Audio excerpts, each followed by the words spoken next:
Championship time here at Cantine Field as the West Division winners, the Batavia Muckdogs, travel down to Saugerties to take on the Stallions in Game 1 of the PGCBL Finals. Dan Shalom with you alongside Nick Zuppi here on the Archtop Fiber pregame show.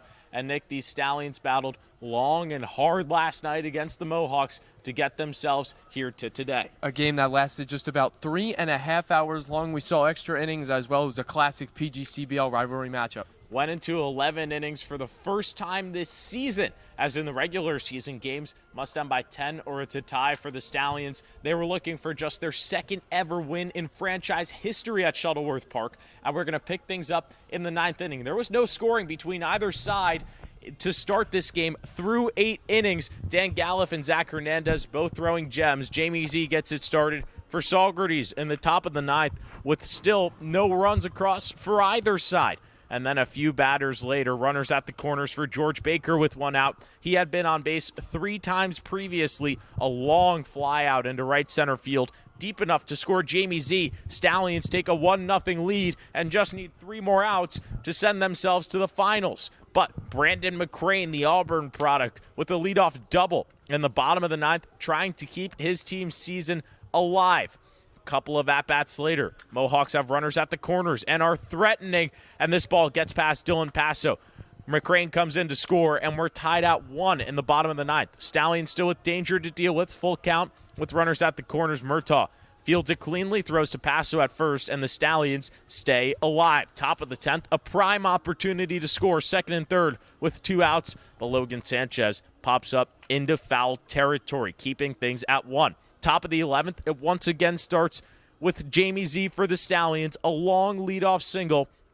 Back-to-back hits for him in the clutch. And then Casey Kamiski delivers a couple of at-bats later with runners at the corners and gives the Stallions a 2-1 lead. Brandon Fish at the plate, still trying to add on more. A little looper into center field, scores George Baker, and the Stallions finally break it open 3-1 in the top of the 11th. But the Mohawks still not going away, trying to keep their season alive. Fish throws to first, trying to send the Stallions to the finals, but the ball gets past Dylan Paso. 1 run comes in to score. Paso gets to it quick enough to keep the runner at third. 1-2 count on Chris Holcraft.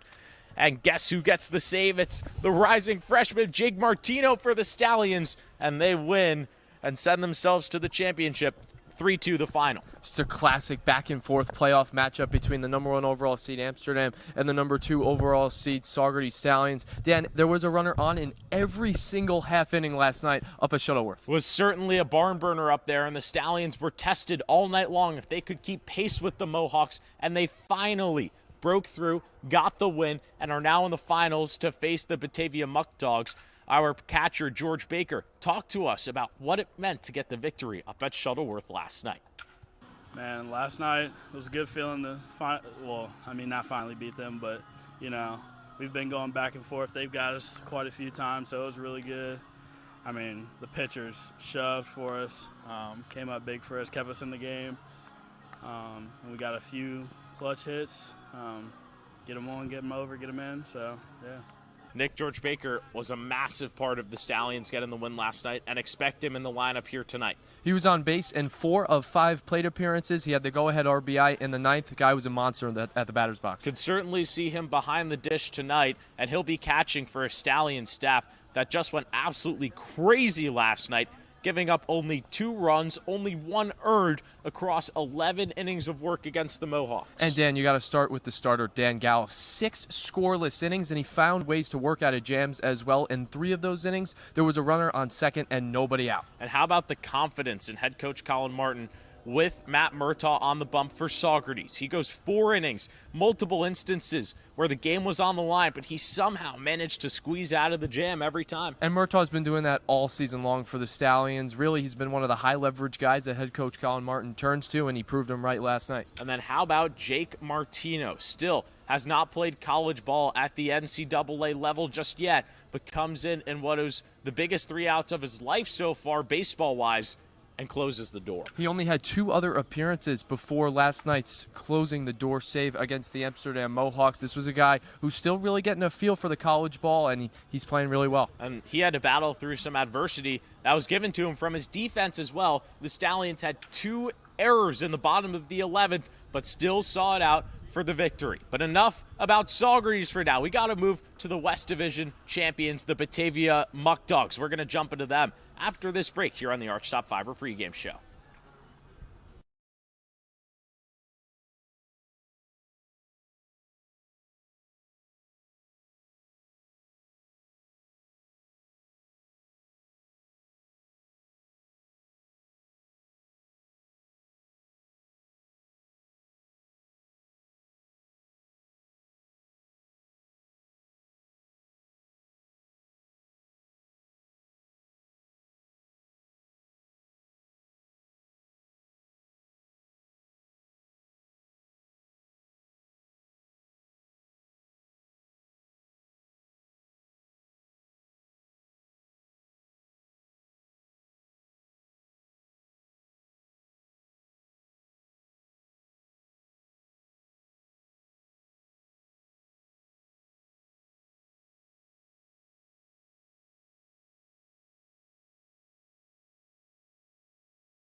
Welcome back to the Archtop Fiber pregame show. Dan Shalom with you alongside Nick Zuppi. The Batavia Muckdogs making the over 4-hour journey down here to Saugerties for game one. And Nick, they've certainly earned themselves a spot playing very competitive baseball down the stretch. They won the West. They were the number 1 overall seed going into the tournament, and they had the same number of wins as the Amsterdam Mohawks, 31. And for the Muckdogs, they're avenging themselves from last year, where they lost to the Elmira Pioneers, who eventually were in the final 6-3. And for Batavia, this is a team, Nick, that loves to smash the ball. They lead the league in hits and runs in the summer of 2025. To go along with that, they're third in on-base percentage. This is a team that knows how to drive in runs. Should be some good fireworks here tonight at Canton Field. Our sideline reporter, Henry Hipschman, dives more into what's gone right so far for Batavia. Thanks, guys. Stallions fans may be asking themselves, who are the Batavia Muckdogs? Well, aside from the fact that they're the West Division champions, they come into this game 13-1 on the season. They have a 3.84 ERA on the year, which is first in the PGCBL. They're also first in runs and hits on the season and fifth in RBIs. But they also come into this game with a chip on their shoulder. They were in the championship series in 2022 facing the Amsterdam Mohawks. And in that series, of course, they suffered a loss, and the Mohawks went on to become the league champions that season. I talked to head coach Joey Skip Martinez about what the team learned from that series, and he said they learned a lot from 2022. They can't let the moment get too big. They have a lot of returning players. They watched the game intently last night, trying to keep an eye on who they would face, either the Stallions or the Mohawks, and that they're going to come out here, play their game, try and limit mistakes, take advantage of the big opportunities, and try and pitch as they have all season. It's game one of the championship series in the PGCBL here at Canton Field. It should be a fun one. Back to you guys in the booth. Thanks so much, Henry. Nick, the two players I want to look out for here in this game for the Batavia Muckdogs, Tyler Castrotero and their catcher, Cooper Fesh. 2 of the 7 Western Conference All-Stars for the Muckdogs. Both guys have raked as well. Castrotero led the team in RBIs, with both of them hitting north of 330 in the regular season. And Fesh, similar to George Baker on the Stallions side of things, a guy with plenty of pop that's looking to get rolling here against the Stallions, has played in both games so far for the Batavia Muckdogs, and this is a squad as a whole that's making its first PGCBL Finals appearance since 2022. When they fell to the Amsterdam Mohawks, that was a tight series. It took 3 games, but ultimately the Amsterdam Mohawks were a little too much for the Muckdogs. It was the same exact scenario. Muckdogs played the first one on the road, lost to Amsterdam at Shuttleworth Park, bounced back in a big way in Game 2 at home up at Dwyer Stadium, but then fell in the decisive third game between the two sides. We got more for you here on the Archtop Fiber pregame show right after this.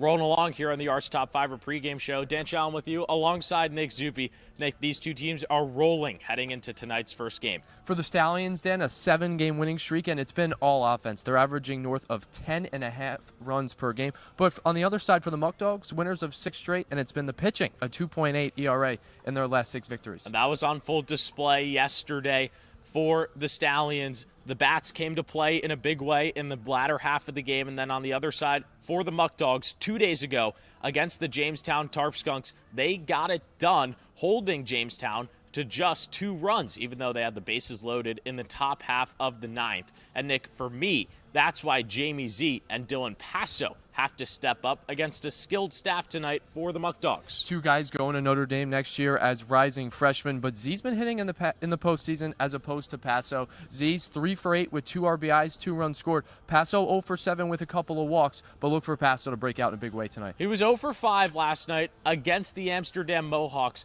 However, he had a lot of quality at-bats in that game. He found ways to move runners, whether it be from second to third or first to second, moving runners, productive outs, no strikeouts for Paso. And the big thing, too, for Dylan Paso is that he was a .292 hitter this past season for Saugerties in that 3-hole. They're expecting him to bounce back in a big way, especially with what's on the line here tonight. Game 1 of the PGCBL Finals. Before we get you to first pitch, head coach Colin Martin for the Stallions details what has to go right. It's big. Now we're into what these guys are a little more familiar with, kind of a 3-game set, best 2 of 3, a little bit more of a tournament feel. So obviously the first one is the big one, and playing it here at Cantine means a whole lot. So we got to pour everything we got into this game. 8 innings down, no runs across here at Shuttleworth. Is blasted into deep right field. Tagging from third is Z. The Stallions have taken a 1-0 lead here at Shuttleworth Park.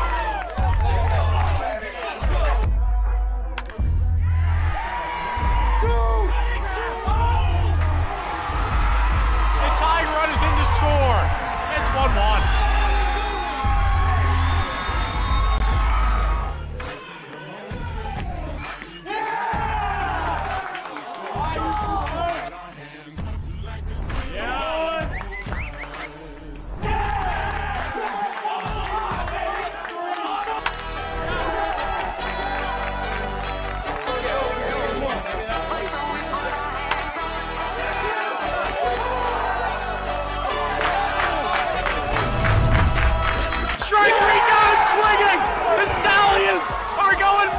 To the PGCBL Finals for the first time since 2021.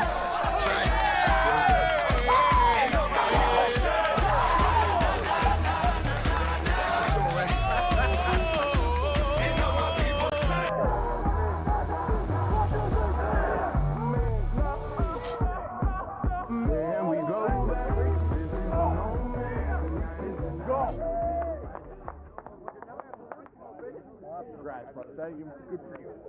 Congrats. Because usually I wasn't.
Welcome to Cantine Field. It's championship time here in Saugerties. Dan Shalom with you alongside Nick Zuppi. First game of a best-of-3 between the Batavia Muckdogs and the Saugerties Stallions. And Nick, Saugerties certainly has earned its right to be here tonight. A 3-2 victory last night against the number 1 overall seed in the East, the Amsterdam Mohawks. Dan, that game was a war. 11 innings.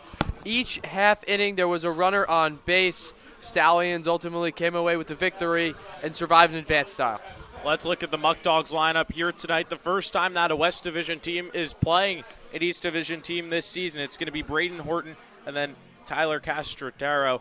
And for those two, they lead the team in average so far this year. Then it's Omar Carreras. Cooper Fesh was an all-star catcher. Then it's going to be Jacob Vesco, Cooper Romich, Justin Espinal, James Bolton, Sean Mindas, and Travis Hammond. Thank you so much for joining us here on the Saugerties Stallions Broadcast Network. Excited to have you here, and we'll have you for all of the games here in this PGCBL Finals matchup between Saugerties and Batavia. Horton's in the box. Virgil Heath on the mound for Saugerties, pitching for the first time in over a week. And we are underway here in the championship series. First pitch is hit hard into right field. Frytag going back.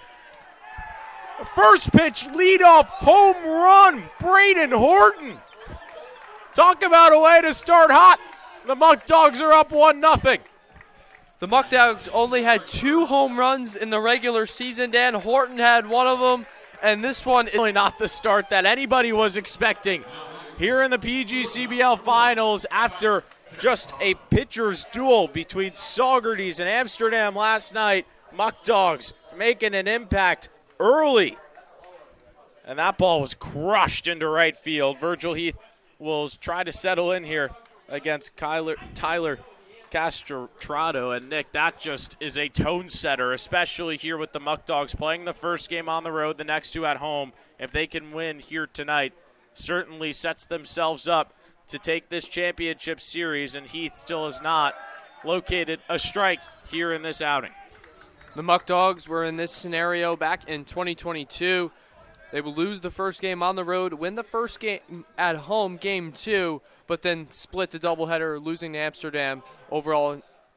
Castrotero with the weekly hit ball into foul territory. Dylan Paso fields it. We now turn to our sideline reporter, Henry Hipschman, who talked to head coach Colin Martin ahead of Virgil Heath's start, and obviously not the start that Virgil wanted here, Henry, but what did Coach Martin have to say? No, not the start he wanted, and I talked to Coach Martin. He said, I just want him to seize the opportunity. It's a good one for him. He's throwing in a meaningful baseball game. Guys before him have set the tone, and he wants him to carry that momentum. He's going to have to try and battle against some early adversity. The Muckdogs are hitting. Omar Carreras with the ball into the gap. That bounces against the wall. Frytag throws in quickly, but Virgil Heath is getting smacked around here to start things. They've got a runner into scoring position already. Second extra base hit, and there's only been 3 batters to the plate. And this is a Muckdogs team, Dan, in the regular season that really didn't drive the baseball. They were 9th in extra base hits in the regular season in the PGCBL and already have 2 to start the championship series. Stallions are getting blitzed here early on at home, and they need to try and recover quickly. Cooper Fesh at the dish, and when you look at this Muckdogs lineup, 1 to 10, there's really not too many holes. As first pitch from Heath is grounded over to the first base side. Paso makes a diving play and helps out his pitcher. 2 down here in the first. Dylan Paso saves a run for Virgil Heath. Carrera is now over at third after the beautiful play from Paso over at first. Muckdogs on the board early here after Braden Horton homered on the first pitch of the ball game. Jacob Vesco, the 5-hole hitter tonight, out in right field, stepping in. Vesco, a .327 average in the regular season for the Muckdogs. First pitch from Heath. Misses outside for ball 1. Umpires here tonight. You got Matt Kane behind the dish. Frank Parker at first. Elliot Kennedy at third. A 3-man crew here in the PGCBL Finals compared to the standard 2 in the regular season and in the East and West Division Finals. 1-0 pitch is cracked into center field, and this is going to be an RBI single. Vesco puts the Muckdogs ahead here 2-0 early on. Just not the start the Stallions want here at home. They got lots of work to do. Last night up at Shuttleworth Park. The case here anymore against the Muckdogs, as Heath will give a check over on Vesco at first. The Stallions making just their second ever appearance here in the PGCBL Finals, and you can say the same thing about the Muckdogs, who are here for the first time since 2021. They lost to the Amsterdam Mohawks, losing 2-1. Hard hit ball over to Jamie Z at short. He will flip it to Kamiski at second, and the damage is limited. But the Muckdogs, with just the start they want here at home, hop ahead 2-0 early on.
Bottom of the first here in Saugerties. Stallions with work to do. They fell behind 2-0 in the top of the first. Batavia coming out hitting on 3 hits. They leave a runner on base. Here's a lineup that's going to try and respond, and there's one big hole. There's no Luis Rodriguez here tonight for the Stallions. Adonis Medina leads it off. Then it's Cam Carroll. Dylan Paso went 0 for 5 last night, looking to bounce back in the 3-hole. Then it's Logan Sanchez. He stays clean up for a second straight game. Hawks, Dylan Fitzsimmons, Jamie Z, George Baker, Casey Kamiski, Brandon Fish, and John Frytag. We go back to our sideline reporter, Henry, head coach Colin Martin. And for Woodley, his last start, 8 innings pitched, 4 hits with a singular earned run. First pitch by Medina, fouled straight back for strike 1, and Woodley made his last appearance in Batavia's last game.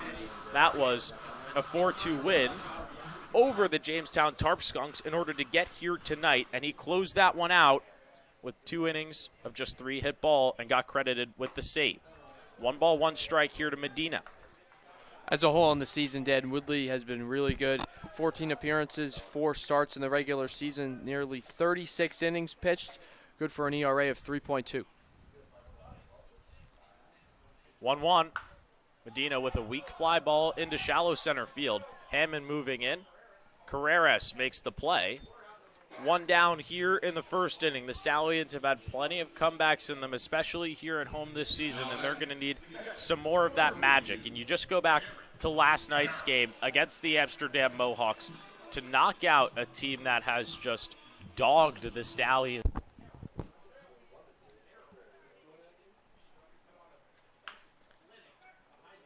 Carroll grounds a ball foul for strike 1.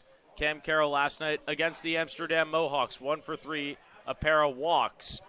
Didn't have any RBIs. The Stallions only had 3 runs in that game, 1 coming in the 9th and then 2 in the 11th to win it. Carroll, a switch hitter out of Weber International, where head coach for the Stallions, Colin Martin, coaches the collegiate ball. So he's one of the imports here for the summer with Saugerties, and he's done a great job. A .329 average in the regular season, over 32 games played. 1-1 clips Carroll, and the Stallions have their first runner aboard here in the PGCBL Finals. Carroll was on base 3 times last night, and here he's on base in his first plate appearance against the Muckdogs. The hit by pitch is definitely quad. First season, and the baton is passed to a guy the Stallions really need to quad. First season, and the baton is passed to a guy the Stallions really need to step up. That being Dylan Paso, the first baseman, who has consistently been in the 3-hole, but was 0 for 5 last night and tasers a ball into right field on the first pitch he sees, but Vesco is there to make the play, and there's quickly 2 down.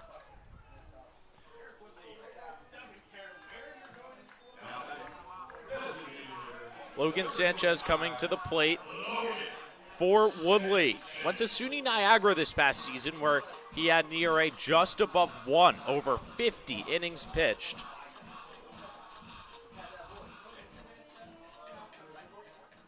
Just started up. I don't know what the fuck's happening. We're not live.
Top of the second, apologize for some technical difficulties here in Saugerties regarding our broadcast, but we are back in the top half of the second. Stallions with nothing across in the bottom half of the first. They leave 2 runners on base. Sean Mindas, the left fielder, at the plate. First 2 hitters have gone down here for the Muckdogs. Ground ball over to Fish at third base. He makes a nice defensive play, throws over to first in time. So after the 2-run first inning, Virgil Heath works a 1-2-3, and for the Stallions, they've got 6, 7, 8 coming up in the bottom of the second. Stay right with us.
Bottom of the second here in Saugerties.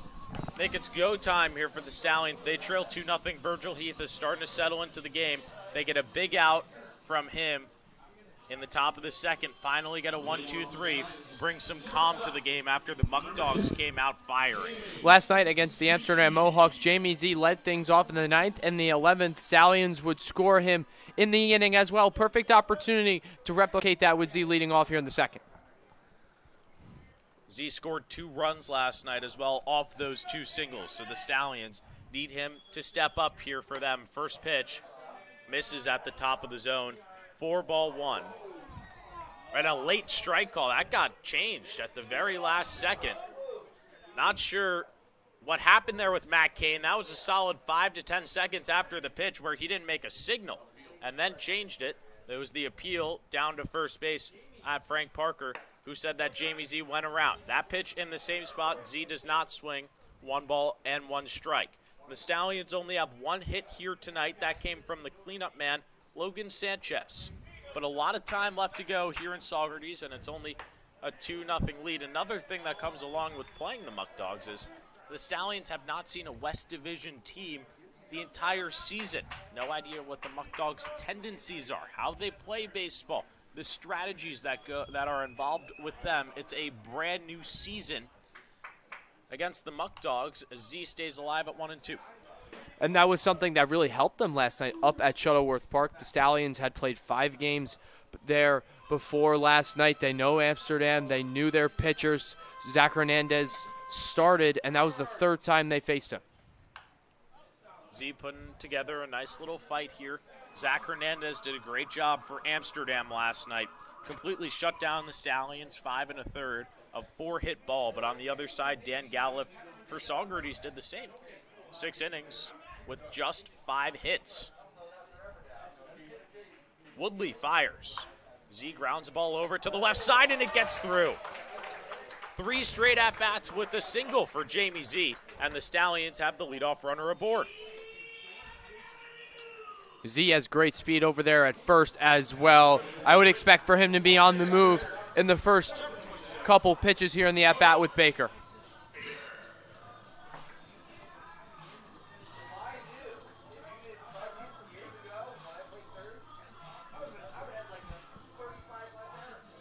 George Baker was clutch for Saugerties last night against not the Batavia Muckdogs. He's trying to do that here against Batavia, but against the Amsterdam Mohawks. As in that game, he went 1 for 2 and had the pivotal sac fly in the top of the 9th, which gave the Stallions the first run of the entire game. And in those moments, Nick, high pressure, big energy, huge crowd up there at Shuttleworth. He wanted to be in the moment. That was exactly that. You see the composure that Baker had in the batter's box. He was doing the Soto shuffle a little bit as well, even pointed to the pitcher in a full count. 1-0. Baker with the fly ball into left field. Mindas is under it. He makes the play. 1 down. Casey Kamiski coming to the dish now for Saugerties, and Casey really stepped up for this team last night. Top of the 11th inning. A 1-1 ball game, 2 outs on the board. He delivers with the RBI single to put the Stallions ahead, and he has been the definition of consistency for this team. Has been here from the start. Is only one of 2 players in this lineup here tonight that started the season with Saugerties. Then the other player is Logan Sanchez, and he has one of the 2 hits for the Stallions thus far in the ball game. Those 2 guys were in the original starting 9 in game number 1 all the way about 2 months ago. Kamiski loops the ball into right center field, moving over his Hammond, and he makes the play. Back-to-back flyouts into the outfield for Saugerties. 2 outs on the board for the Muckdogs here in the bottom of the 2nd. Couple of good swings from the Stallions offense, despite them only having 2 hits and no runs to show for it. Baker fly out and Kamiski fly out, both were barreled. And you go back to Paso, back in the 1st inning, he flew out to the wall over in right field. Brandon Fish steps up to the dish now. Had the winning run knocked in for Stallions last night up there at Amsterdam. The RBI single in the 11th to make it at the time 3-1. Booted a ball on the field in the bottom of the 11th, but Jake Martino bailed him out with the strikeout on Chris Holcraft to send the Stallions to this point. Lots of playoff experience for Brandon Fish. Said going into last night's game against the Amsterdam Mohawks that he had a chip on his shoulder as he was eliminated by them the year prior and got his revenge last night, and now trying to push the Stallions over the line here in 2025. He's been very disciplined to start this at-bat against Woodley.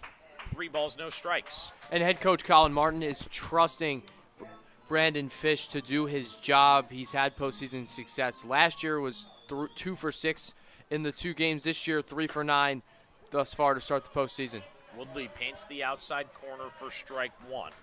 It's one of the Muckdogs' best arms coming into this game. An ERA sitting at just .330. Z dances off of first. Kamiski. Fish grounds a ball foul. The count goes full. Nearly had extra bases as well. That ball was scolded. And with Z over there at first base, he has good speed. Could have scored. Full count. John Frytag on deck, making his first start of the postseason for Saugerties.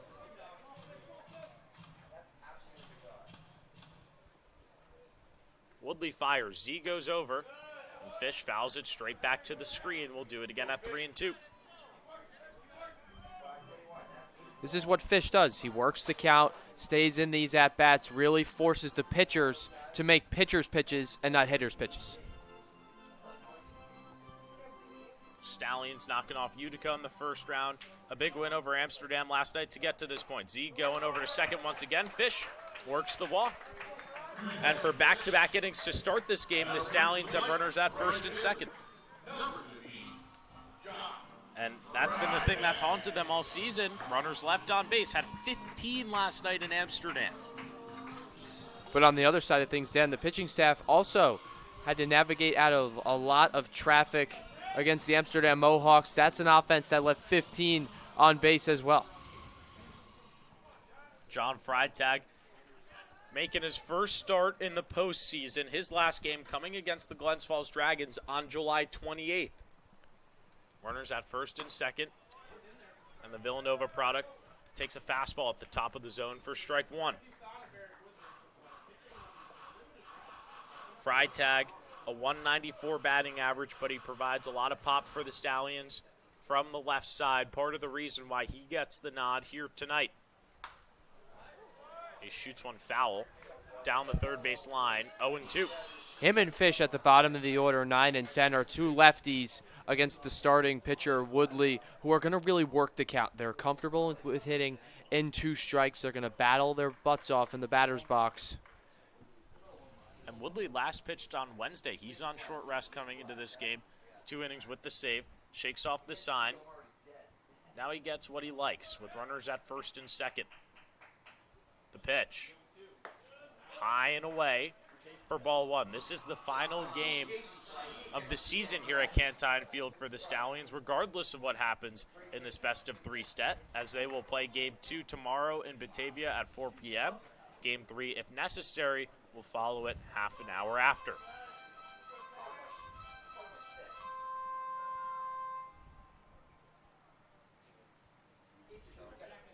One, two. Once again, upstairs.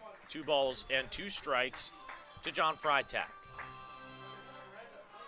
Seems like Woodley's trying to blow Frytag away with the fastball, yet to feature a breaking ball through the first 4 pitches. Woodley had just 1 strikeout against the Jamestown Tarp Skunks 3 days ago. Frytag fights that one away. He likes where he's at in this at-bat, nods his head. The count stays at 2-2. Trying to give the Stallions an early spark offensively after Batavia hopped ahead 2-0 in the first inning, pouncing on Virgil Heath. First pitch home run by Braden Horton. Frytag takes a deep breath. These Stallions have been tested all year long in the clutch. Cinderella run has been defined by hitting with 2 outs. Going to need to do that again here against Eric Woodley. Takes a look over at Z, now fires. Does not get the call on the outside part of the plate, and Frytag pushes the count full with the leadoff man Adonis Medina on deck. He was down 0-2. 5 pitches later, he's in a full count, 2 foul balls mixed in there. This is what he does. He works the count and gets on base. This is an RBI opportunity as well. Runners on the move, a ball to the gap. Could tie up this game. The payoff. Frytag grounds it over to the first base side, and Horton boots it. The toss over to first goes over the head of Woodley. Coming in to score is Jamie Z. Fish moves to third. The Stallions are on the board. It's 2-1.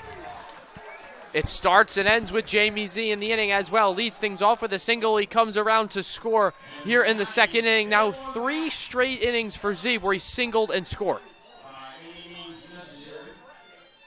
That'll be scored as an E3 on Horton.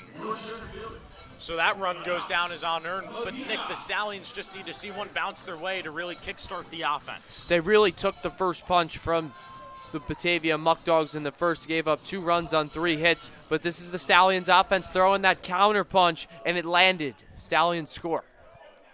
just putting balls into play. First time the Muckdogs are playing here at Cantine Field all year. Top of the order, Adonis Medina at the plate. First pitch from Woodley is a ball outside. And this is a Batavia squad that's way different on the road than it is at home. A 19-4 record in home ball games in the regular season as opposed to a 12-9 record on the road. That's why it's so important for the Stallions to get the first game of this three-game set. Medina swings and misses for strike one. And Saugerties at home has been excellent. 15-6 here at Cantine Field this season, and are 6 games above 500 on the road. Runners at the corners here for Adonis Medina, who popped up to second in the first. And he crushes the ball into deep left field. Mindas takes a look. It's gone! Adonis Medina! What a shot! And the Stallions are ahead. It's 4-2. All the runs in the inning coming with 2 outs. Last night against the Amsterdam Mohawk, Stallions scratch across 2 in the 11th with 2 outs on 2 singles. Here today in the bottom of the second, 4 outs, 4 runs with 2 outs, and Adonis Medina clears the bases with 1 swing. Talk about clutch. Adonis Medina, his second homer of the season. All the runs in this inning for Saugerties have come with 2 outs, and Nick, that was crushed. Medina got every bit of that baseball. Woodley loves his power fastball, but Medina says, hold on, wait a minute, I'm taking you yard. And that's just what the Stallions needed, a 4 spot here in the bottom of the second, and they've now gotten a little bit of a lead to play with defensively. Carroll at the plate. Stallions offense getting hot after only 1 run in 9 innings up at Shuttleworth. They've now scratched across 7 over their last 3 innings. And the Stallions offense as a whole coming into this game only had 3 runs across their last 17. So it's really been 2 different stories for Saugerties. Carroll flies the ball into left field, there to make the plays, Mindas. But the Stallions get it back. Here in the bottom of the second, they have some life. A 2-run lead off the 3-run bomb from Adonis Medina.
Back here in the top of the third after the Stallions take the lead on a 3-run bomb from Adonis Medina. We turn to our sideline reporter, Henry Hipschman, who joins us here in the booth. Henry, you have some more information about the Muckdogs head coach and what Batavia is trying to do here in the finals. Well, they're just trying to get that chip off their shoulder from the 2022 championship series when they lost the Amsterdam Mohawks. They're committed to coming out and forcing a different result. And in that series, they lost the first game on the road, then bounced back, but lost in the pivotal third game. Anything that he talked about mentality-wise for this squad? He said, we don't try and change much. It's a big game, big series. This is for all the marbles, but they're just trying to worry about what they can control and the opportunities they can convert on. Well, they certainly got to control Adonis Medina after the bottom of the second, where he went yard. And for the Stallions now, they need some length out of Virgil Heath. Batavia's got 10-1-2 coming up here in the top of the third, and Hammonds in an 0-2 count. Heath fires, and he misses upstairs for ball one. The big at-bat I'm looking at in this inning is when Braden Horton comes to the plate, who had that shot off of Heath to start things. And it was on the first pitch of the at-bat as well. He barely got to see Heath, but Horton got his pitch and didn't miss it. Heath with a slow breaker, forces a ground ball to Z, throws across the diamond. And that's 5 straight retired for Virgil Heath. Nice play from Jamie Z over at shortstop as well. Comes in, fields the short hop, throws over to first. Z was at second last night, and he struggled, 2 errors, but so far he's off to a good start at short. Braden Horton launched one into deep right field off of Virgil Heath to start this game, making an impact early on. Plays his college ball with the Oklahoma Sooners. Batted 179 this past season. First pitch outside for ball one. Stallions have faced a couple of SEC college players, 2 of them last night on the Amsterdam Mohawks, John Young Jr. of Alabama, Brandon McCrane of Auburn, now Braden Horton of Oklahoma. Horton smacks the ball to the right side foul. This kind of feels like an at-bat, Nick, where the Stallions can squander some Batavia momentum, or the Muckdogs can get right back into the game with a base hit. We were talking about it last inning, Dan. The Stallions got hit by the first punch, but they threw a counter punch and then landed the knockout blow so far through the first couple innings. And that's what's been working for Virgil Heath, the slow breaker that he paints on the outside corner. Horton chases it, and now a 1-2 count.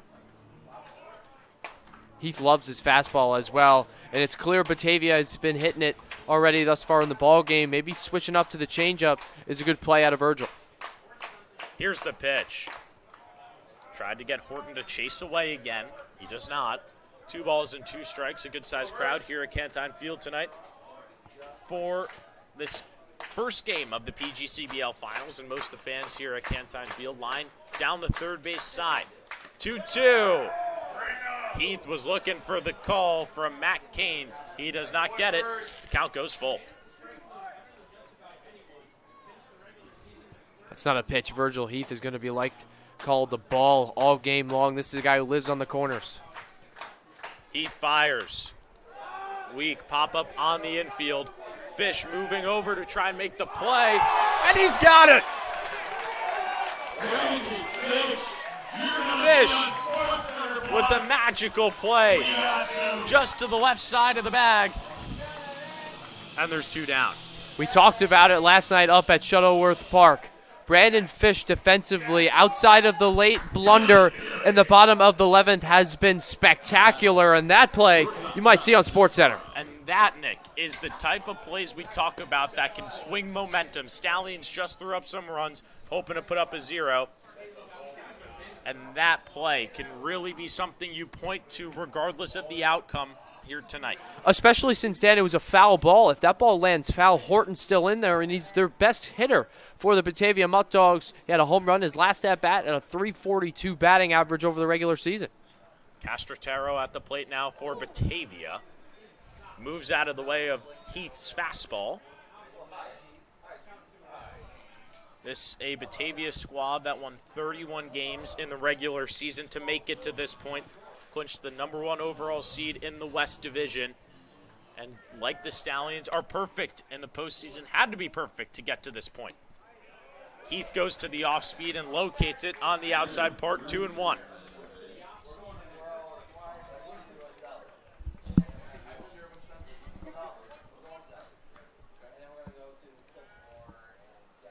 Heath fires.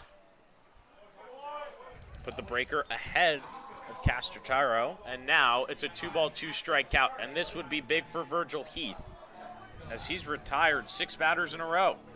Looking for number 7, still looking for his first strikeout of the ball game as well. Perfect opportunity to pick up number 1. Here's the pitch. Mile-high pop on the infield. Fish is under it. He makes the play. 1-2-3 inning for Virgil Heath. 7 in a row retired for him. Has given the Stallions a spark. They lead it by 2, going to the bottom of the 3rd.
Dylan Paso coming to the plate here for Saugerties in the bottom of the third. Bottom of the second is where the Ponies blew the game open, and it really stemmed from John Frytag's at-bat. Worked himself into a full count, reached on an error by the first baseman Horton, and then Adonis Medina took advantage with the 3-run blast. And Frytag was in an 0-2 count as well. Really worked hard to find a way on base and continued to pass the baton in the lineup. Similar to Amsterdam last night, this is a Stallion squad that you can't give extra outs to, or else they will punish you. And Medina doing just that in the second. 1-ball, 1-strike count here on Dylan Paso, who is 0 for his last 6. Really needs to find one for the Stallions. As a whole in the postseason, 0 for 8 with 2 walks. But he's been so good through the regular season. Looking for him to break out, and there it is. Base hit to the right side. Hard hit. Paso is aboard to lead things off here in the third. That's just what you and I were talking about. And Paso does a job here for Saugerties. 2 good swings now in the ballgame for Paso as well. The first time he was up, nearly missed a home run to the right field fence.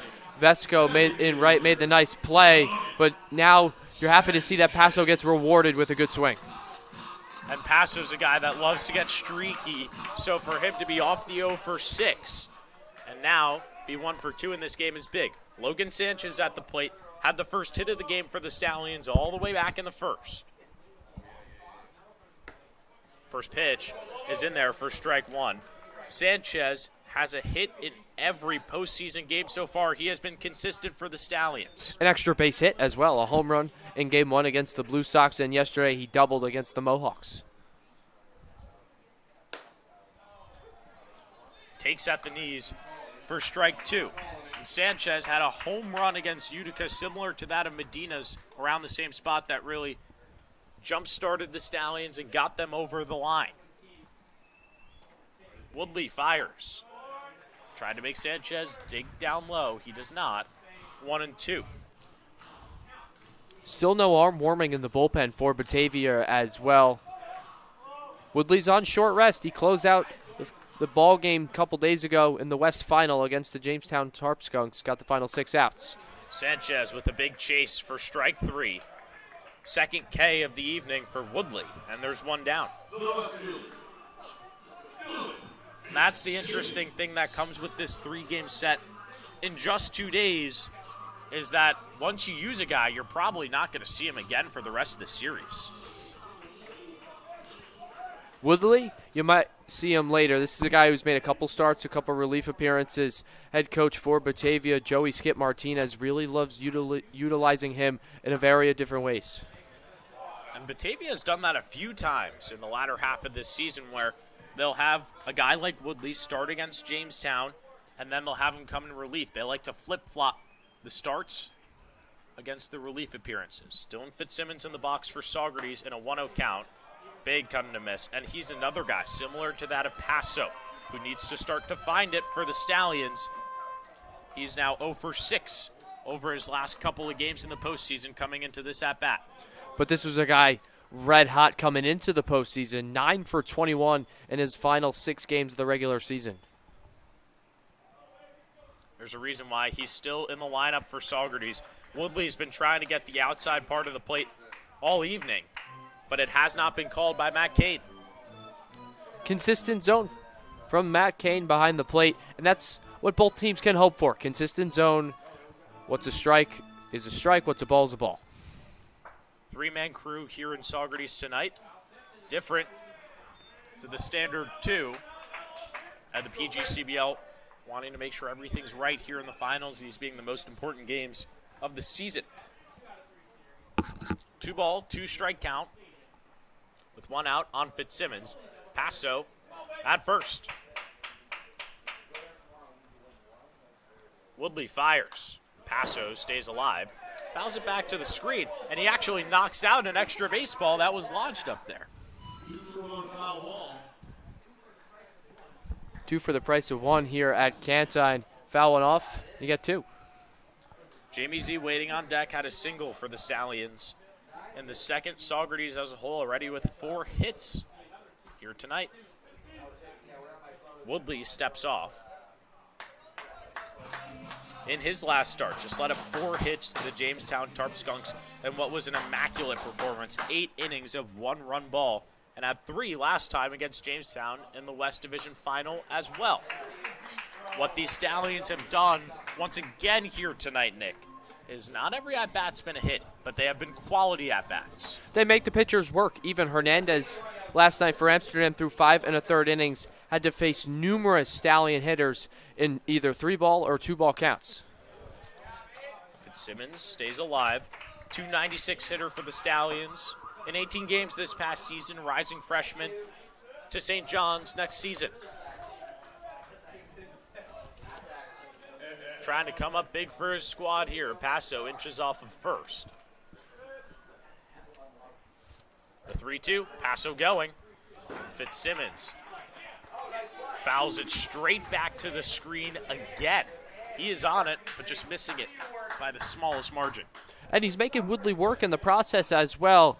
The more pitches Fitzsimmons sees, the more comfortable he gets. We've seen him in a lot of different ball games have late hits in the game that you can make the difference is the swing of the game.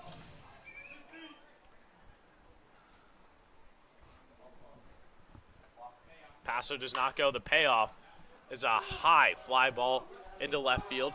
Mindas moves over on the line, and he makes the play just to the left of the foul line. 2 down with Jamie Z coming to the plate. But after 4 straight strikeouts from Fitzsimmons over his last 4 ABs, you got to be happy with the at-bat you just had. You made Woodley work. You saw 10 pitches from the right-hander for Batavia. Just didn't fall his way in the end. Certainly not making it easy so far. Jamie Z at the plate now here for Saugerties. He was the first run to come across here tonight. That was in the 4-run bottom of the second. Jamie's really started to get hot here for the Stallions. In his last 3 plate appearances, he singled and come around to score in all of them. The rising freshman to Notre Dame with his incoming teammate, Dylan Paso at first, finds himself in a 2-0 count. And these two, Dan, have been consistent hitters in the middle of the lineup ever since they got here. Z has hit a little third. Paso has been the solidified 3-hole hitter ever since a couple of guys left for the summer. Z pops it up into foul territory. Romich takes a look. Out of play. This being both Batavia and Saugerties' second ever appearance in the PGCBL finals, and both sides lost in their conference finals last year. So both teams are hungry to be back here in this spot.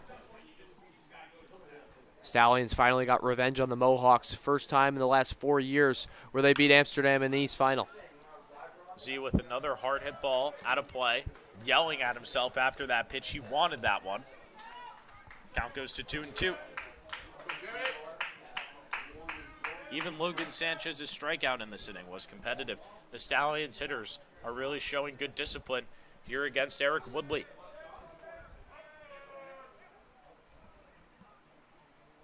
2-2 offering, Paso going. High and away, here's the throw down from Romich. It's on line, and the tag's put on Paso. He's caught stealing to end the inning. That's the first stolen bag attempt by either team here in the PGCBL finals, and Paso is not.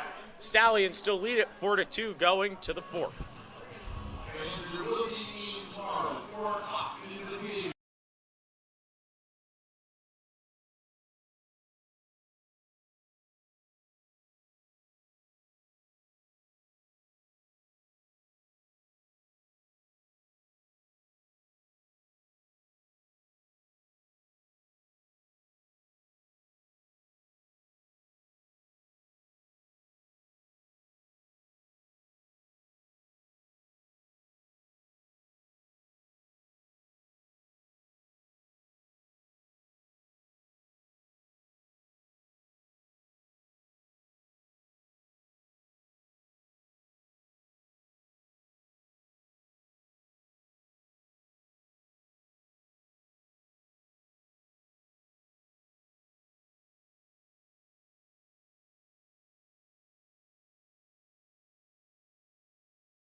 Top of the 4th inning from Cantine. Stallions still lead 4-2. Muckdogs and Ponies trade zeros in the 3rd inning. Top of the 4th, Nick Zuppi alongside Dan Shalom. Dan, the 2nd inning was eventful for the Ponies. They scored 4 runs, but Virgil Heath on the other side of things is limiting this Muckdog offense so far. 7 straight outs for him out on the mound. And he needs to keep it going. This is the heart of the order coming up here, 3, 4, 5, and it really feels like the inning where Virgil's either going to stay in it or come out. Omar Carreras leading things off, and he starts in a 1-ball count against Heath. To this point in the ball game for Virgil, 2 earned runs allowed, 3 hits, no strikeouts or walks as well. Retired the last 7 Muckdogs to come to the plate. 1-0 pitch, big breaking ball that misses upstairs, 2-0. That one was just at the letters on the jersey. But Heath, what he's done over these last 7 hitters is just put the ball in play and pound the zone. Kick and the pitch home from Heath misses outside, 3-0. Last time Carreras was up, he doubled and scored back in the 1st inning. He was the 2nd run of the first for the Muckdogs. Braden Horton led things off with a solo home run on the first pitch of the ball game. Since then, Stallions threw a counter punch and took the lead 4-2 with a 4-run 2nd. Heath issues his first walk of the ball game to Carreras, a leadoff walk. First time that Batavia has had the leadoff runner on since the 1st when Horton started off scoring on 1 swing. And you don't want to be giving away free bases here to a dangerous Muckdogs lineup that leads the entire PGCBL in runs per game with 7. They're hungry to get right back into this. In the 2 postseason games so far, the Stallions have gotten great length from their starters. Sean Dertinger in the opening round against the Blue Sox went 4 1/3. And last night for the Ponies, Dan Gallup went 6 scoreless to start. Matt Murtaugh would then follow it up, only allowing 1 earned across the next 4 with the young guy, Jake Martino. Just graduated from Kingston High School, getting the save up there at Shuttleworth. Stallions beat the Amsterdam Mohawks 3-2 and finished there in 2025 with a 500 record, 3 wins, 3 losses, and 1 tie after not beating the Mohawks at Shuttleworth at all in 2024. The 0-1 from Heath misses outside, 1-1. Cooper Fesh now hitting. He's the extra hitter for the Muckdogs tonight. Last time he was up was in the 1st. He grounded out to Dylan Paso over at 1st. And Fesh tried to lay down the bunt in the first pitch of the at-bat. Didn't go for it there as the first one went out of play. Heath set at the belt. Will throw over to 1st, and it is not in time. Carreras dives back safely. First base umpire Elliot Kennedy says he slides in there safely. 1 ball, 1 strike, nobody out. And nearly got him right there. That's an interesting lead from Carreras over there at first base. Heath not letting it get to him, just misses on the outside corner. Count now moves to 2-1. So far this postseason, Fesh has been the best hitter for the the Batavia Muckdogs. 5 for 8 with 3 RBIs, including a double against the Jamestown Tarpskunks in the West Final. The 2-1 pitch from Heath, fastball on the outside corner for strike 2. After retiring 7 straight, Heath surrendered the leadoff walk to Carreras. Now he's 1 strike away for picking up his first strikeout of the ball game here in the 4th. Heath will check on Carreras 1 more time, 2nd time here in the at-bat with Fesh. In the regular season, Omar Carreras did not steal a single base in the regular season for the Muckdogs. 2-2 pitch, check swing, did he go around? Yes, he did, says third base umpire Elliot Kennedy. 4 strike 3. First strikeout of the ball game for Heath, and it's a big one. Get the Muckdogs' best hitter. It's interesting, Nick. Heath throughout the first 3 innings, not a walk or a strikeout. 1 apiece here to start off things in the 4th, and that's a big K to get Fesh, who is an all-star for this Muckdogs team, and now he's got to go against Vesco, who had an RBI single. And Vesco is a big guy. I mean, he looks like Aaron Judge from the right side, especially with the 99 on his jersey. Big guy as well, supporting the red arm sleeve with the red helmet. The first pitch to him is a big swing and a miss. 4 strike 1. This postseason, Vesco's 0 for 4 with an RBI and a walk as well in the West Final against the Jamestown Tarpskunks. He was 0 for 2 with an RBI. But in the regular season, he hit .327 in 29 games played. The 0-1 pitch from Heath is fouled off the shin guard of Vesco at the plate. 0-2 count. Heath has now retired 8 of the last 9 hitters. And Vesco's been a monster for this team. He's batting .500 over his last 26 ABs. So this would be a massive out here for Virgil. 13 hits during that time as well. None in the postseason, however. Looking to break out of what has been an 0-4 start in postseason play. Batavia won both games at home. They defeated the Auburn Double Days 6-1, and then they defeated the Jamestown Tarp Skunks 4-2 to give themselves the West Division Championship.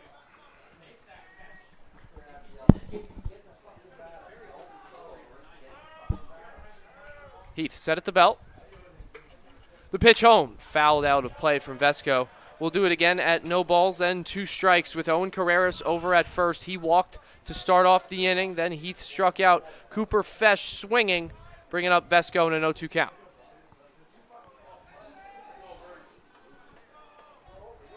Stallions lead 4-2, and they're out hitting Batavia 4-3 as well. The pitch home, grounded over the third. It goes over the glove of Fish at third. Carreras will stop at second, and Batavia set up with a runner in scoring position against Heath here in the 4th. Time to bring up your favorite number, Nick. 15 in a row for the Stallions, where they have had an error. Fish had one last night in the 11th that didn't come back to bite the Stallions, and the good thing here is it's only the top of the 4th. There's plenty of time left to go in this game, and you still got to force at any base on the infield. Stallions had 3 last night up at Shuttleworth Park. Jamie Z had the other 2 at second. Tonight, the rising freshman of Notre Dame is over at shortstop. Cooper Ramich stepping in for Batavia to this point in the ballgame. He ended the first, grounding out to shortstop. He grounds this one over to third. Fish fields in foul territory. He's going to step on the bag for out number 2, but Batavia catches a break. Yeah, foul ball right there for Fish, and it was risky right there. Obviously, Batavia's knowing where to hit it right now with Fish committing the error on the very last play. But for Ramich to be in the box right now is a great thing for Virgil Heath. He's the worst hitter for average among these Batavia starters tonight. 169 in the regular season. He played 27 games for the Muckdogs as well. Good sample size for Ramich in the batter's box. Heath has him in a 0-1 count with 2 runners on in the top of the 4th. The kick and the pitch home. Slow breaker, nubbed in play down the right field line. Paso fields and tags Ramich, but they're going to call it a foul ball. 0-2 count. Stallions with a couple of lucky breaks here on 2 balls to 2 sides of the infield. Heath's got himself an 0-2 count. Nick, what I would go to here would be the big breaker. Heath has gotten some swings and misses on that pitch, and he can work across Ramich here. Heath's gone to the fastball in back-to-back pitches against Ramich thus far. He is way ahead. He has a couple pitches to burn as well. 0-2 count with only 1 out in the inning. Ramich this postseason, he's 1 for 7 with 2 strikeouts. And this is a guy who struck out plenty in the regular season as well. 12 times in 24 starts. The 0-2 from Heath. Fastball lined over to short. Z fields on a hop. Over to Kamiski at second. Over to first. Paso makes the jumping play to keep the ball in front of him, but the Stallions pick up an out as well. 2 outs with runners on the corners. Just sloppy defense right there from the Stallions. They get the second out, which is a big one because now they can just get out of the inning. But the inning should really be over on that double play. That's a couple of defensive lapses here in the 4th. That's kind of opening the door for the Muckdogs. Stallions did turn a 6-4-3 double play last night up at Shuttleworth Park, and it came in the 4th inning. Casey Kamiski started at short. He would flip over to Z on to Paso for the double play that ended the inning. Z and Kamiski flip-flop here against the Batavia Muckdogs, and Heath starts off Justin Espinal with the ball. 1-0 count. No arm going out there in the pen for Saugerties. They're confident in Virgil Heath, and we saw that a lot last night from head coach Colin Martin. He only sent guys out there when he knew he was going to bring them in. Starting pitcher Dan Gallup had to work out of 3 different innings where there was a runner on second and nobody out.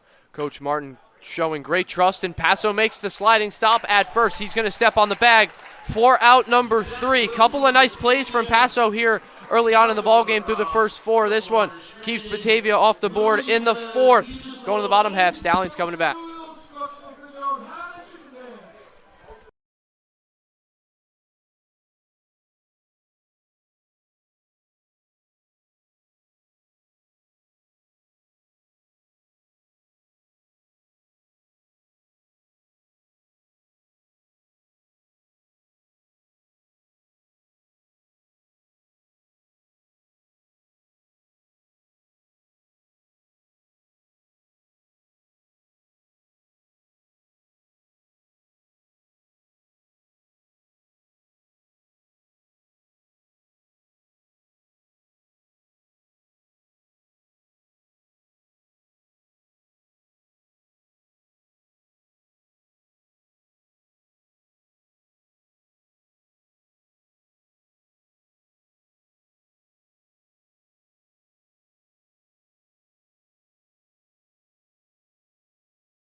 Stallions coming to bat in the bottom half of the fourth. Virgil Heath works out of a jam. Batavia had a runner in scoring position. Owen Carreras hit second with only one out, but a fielder's choice from Ramich and a sliding play from Paso over at first gets Heath out of the inning. And you talked about it. The key to success here in the postseason for the Stallions has been the length of their starters, and Virgil Heath really needed to get out of that fourth. He can go and attack the bottom of the order for Batavia in the fifth.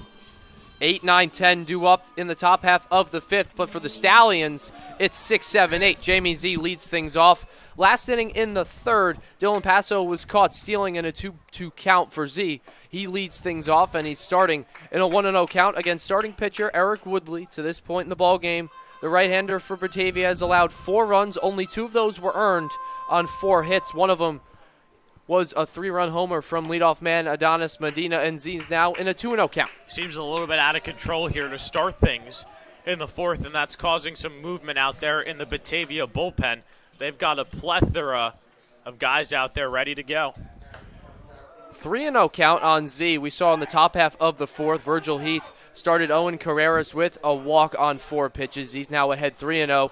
Woodley pitched just 2 days ago against the Jamestown Tarp Skunks. He closed out the Western Championship, got the final 6 outs, and picked up his 3rd save of the season. Now finds the zone, 3-1 count on Z. Lefty getting ready out there for Batavia. Called strike from home plate umpire Matt Kane after Z flips his bat thinking it was outside. Bat boy is going to retrieve it, give it back to him, and now Z has to step back in a full count. That one for me seemed a little bit high and outside. Kane hasn't really been calling the high strike, but it's a 50-50 call right there, and it went the Muckdogs' way. Still a favorable count for Z. The payoff pitch is a swing and a miss. 4 strike 3. He walks back to the dugout, shaking his head, thinking, I could be on first base. But regardless, 3rd strikeout of the ball game for Woodley, and it's a big one. Stallions don't get the leadoff runner on. And it seemed like the Batavia bullpen was ready to start to try and get someone to go for Woodley. But after the strikeout, the strategy completely changes. After Batavia scored 2 runs in the first, the Stallions had the leadoff runner on in the second and third. Z goes down swinging in the fourth to start things off here against Woodley. George Baker steps in and lines one out of play, foul down the left side for strike 1. George Baker flew out to left in the second, but this is a guy up at Shuttleworth Park last night, was in command in the batter's box all night long. Reached base 4 of 5 times, had an RBI sac fly as well in the top of the 9th as he takes strike 2. He's just an animal out there, especially in these high-pressure situations. He has proved why he deserves to be in the lineup. Woodley set at the belt, kicks and fires home, changeup in there, 4 strike 3. Baker sees 3 pitches, they're all strikes, and he goes down looking. Back-to-back strikeouts for Woodley here in the fourth. And what a bounce back it is for Eric Woodley, who led up the leadoff single to Paso, has settled in 4 in a row for him, 3 of them being strikeouts. Sanchez struck out swinging back in the third. Z and Baker start the fourth with 2 strikeouts. Casey Kamiski now steps in. First pitch he sees is popped out into short center field. Hammond out in center, coming in on it and makes the play. It's a 1-2-3 inning for Woodley. Both teams trade zeros for back-to-back innings. We're going to the fifth. Score still 4-2.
Top of the 5th inning, Stallions and Muckdogs trade zeros now in back-to-back innings. Score still 4-2.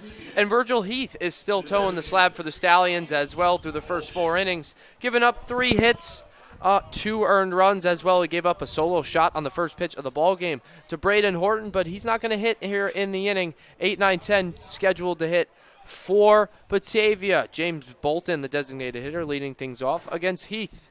And he misses upstairs.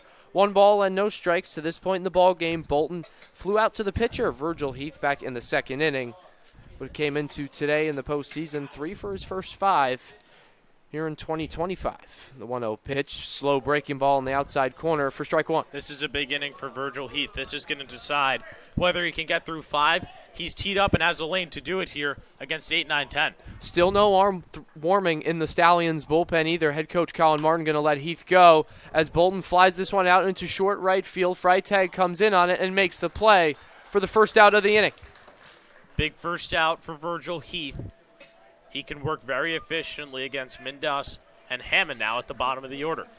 After the RBI single from Vesco in the first, Heath has really settled down. 11 out of the last 12 Muckdogs retired. The only one who reached base was Owen Carreras last inning, who started things off with a 4-pitch walk.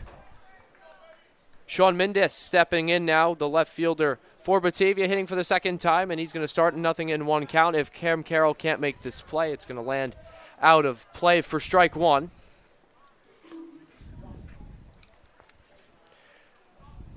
Through 4 1/3 for Virgil Heath. This is his longest outing of the season here in the summer of 2025. Last start he had was against the Mohawk Valley Diamond Dogs back on July 25th, where he threw 4 innings, which at the time was his longest. Now he threw 4 1/3, eclipsing that mark, only allowing 2 earned against Batavia tonight. The 0-1 from Heath. Fastball in the outer third for strike 2.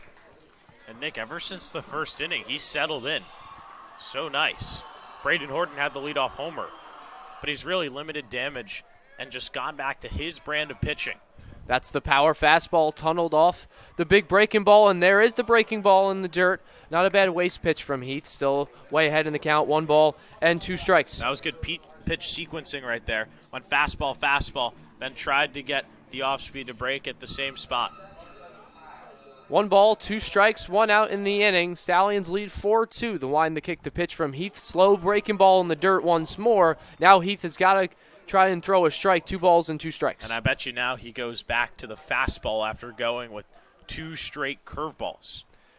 Mendes is a good hitter for Batavia, .294 in the regular season over 36 games, and he pops this one foul.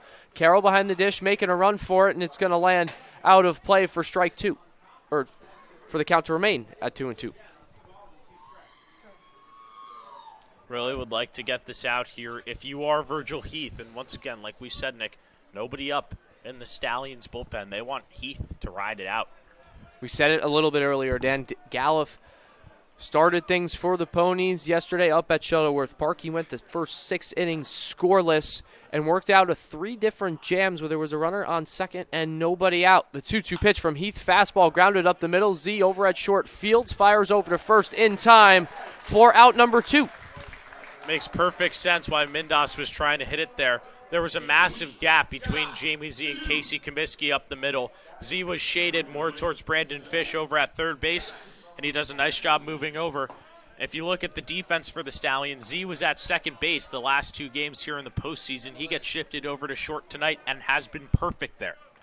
He was not perfect last night, made 2 errors, but thus far, like you just said, Dan, he's made a couple nice plays for the Stallions through now their first 4 2/3 defensively. Travis Hammond, the center fielder for Batavia, steps in 0 for 1 to this point in the ball game, grounded out to Z over at short, back in the 3rd inning.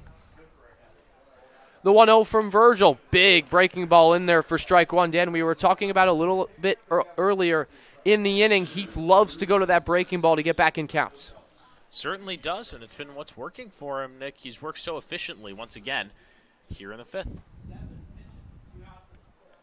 1 ball, 1 strike, 2 outs. The wide and the kick home from Heath. Fastball just misses at the top of the zone. 2 balls and 1 strike. This season, Hammond for Batavia, a .289 hitter in the regular season through 32 games played, had 12 RBIs as well for the Muckdogs. The 2-1 pitch in there for a strike. Heath now 1 strike away from putting up 3 straight zeros. And this is only his 60th pitch of the outing, Nick, and we're only in the 5th. Averaging about 12 pitches per inning. If he were to get Hammond to ground out or strike out and grounds this one foul, count will remain at 2-2. You just got to let him ride here. I mean, if he's only at 60 pitches in this game and you have the doubleheader tomorrow, you're trying to preserve arms.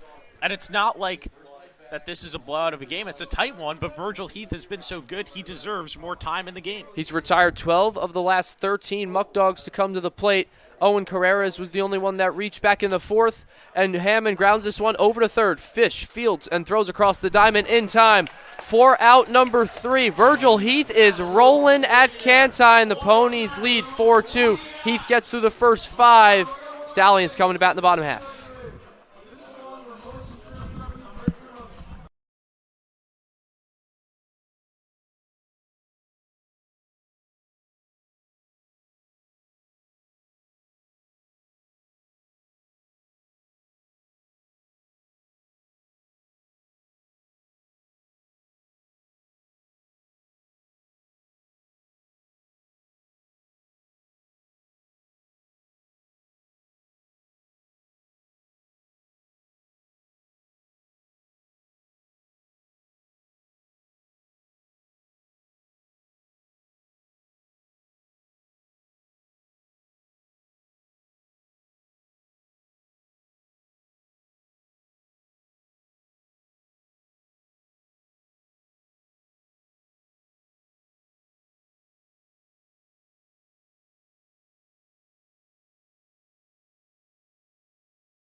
Nine, 10, 1 due up for the Ponies here in the bottom of the 5th inning. But, Dan, we got to go back to Virgil Heath in the top half. A 1-2-3 inning for Virgil. Second time he's done that. But he's now retired 13 of the last 14 Muckdogs to come to the plate. He's been dealing, giving the Stallions a chance to keep the lead in this game. They need to help him out, get some more insurance here in the 5th. Stallions scored 4 runs in the 2nd. Since then, back-to-back zeros. Brandon Fish leading things off for the Stallions. Last time he was up, he walked against Woodley.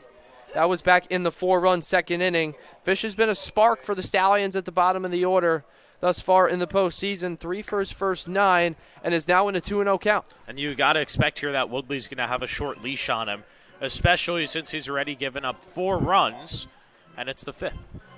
But throwing a lot of pitches, too. 2-0 count on Fish. Fastball fly down the line in left. Mendes coming in on it, and it's going to land in short left center for a base hit. Fish hits first, and he's going to retreat there. Back-to-back plate appearances for the third baseman that he's on base. And Mendes after that raising his hand saying, hey, that one's on me. That comes with not playing here at Cantine Field all season for the Muckdogs. They have no idea about the dimensions, how the ball carries, all that different type of ball flight. And Fish benefits from it. The Stallions have to take advantage. Bottom of the order, Dan, for the Stallions in the first 2 games, 9 for 23 with 5 RBIs and 4 runs scored. Hitters 8, 9, and 10.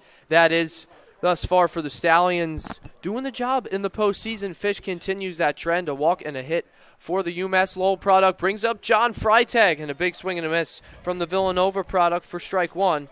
Last time he was up was in the 4-run 2nd inning. It was his at-bat with 2 outs that prolonged the inning. He would ground one over to first. Braden Horton over there would boot it. That led to the next swing being Adonis Medina's 3-run home run in the inning. Long hold from Woodley out on the mound. Slide steps home, misses inside with the breaking ball, 1-1. Some action out there in the Batavia bullpen. They have an arm who's starting to stretch, but seeming like they want Woodley to get through the 5th. Woodley pitched just a couple days ago, got the final 6 outs for Batavia against the Jamestown Tarp Skunks to give themselves the Western Division Championship as Woodley misses inside with back-to-back pitches. Frytag's now ahead in a good hitter's count, 2-1. And in Frytag's first at-bat, reached on the air by Horton at first, but he strung together an impressive at-bat, worked the count back from 0-2 to full. Frytag did not play last night up at Shuttleworth Park. Luis Rodriguez was in center with Medina over in right. Frytag in right field here tonight against the Muckdogs. 2-1 pitch is a fastball in the lower third of the zone, 4-2. This season, Frytag has done a nice job of providing the Stallions with quality at-bats. Despite only hitting 194, he's drew 10 walks and was hit by a pitch 4 different times in 13 games played. 2 balls, 2 strikes, nobody out. Brandon Fish started things off with a leadoff single. He's over at first. Eric Woodley set at the belt. Slide steps and fires home. In there, 4-3. Frytag claiming it nicked him on the elbow. Home plate umpire Matt Kane says no. But more importantly, Dan, it's the 5th strikeout of the ballgame for Woodley. 1 out now in the 5th. And just for this entire Batavia coaching staff, that's a big strikeout because you can keep Woodley in the game. Seems like we're going to get a mound visit here from the pitching coach for Batavia. Adonis Medina due up. Last time he came to the batter's box, a 3-run, no doubt home run over the left center fence here at Cantine. Those 3 runs came on 1 swing. Stallions would score 1 more in the inning as well to give themselves a 4-2 lead. But ever since that swing, Dan, Woodley has done a nice job of settling down. He's only allowed 2 hits. 1 to Dylan Paso the following inning in the top of the 3rd, and Brandon Fish here in the bottom of the 5th inning. Grant Bickham, the pitching coach for Batavia, going out and talking to Woodley out on the mound. He's going to walk back to the dugout with Adonis Medina stepping in. Interesting play here by Batavia to keep Woodley in this game after Medina took him yard back in the 2nd. That was Medina's 2nd home run of the season. The first one came on his first start against the Utica Blue Sox about 2 or 3 weeks ago up there at Donovan Stadium. Woodley's first pitch to Medina misses on the outer third. 1 ball and no strikes. The other time the center fielder hit was back in the 1st. He popped out to the second baseman, Carreras. 1-for-2 line for him.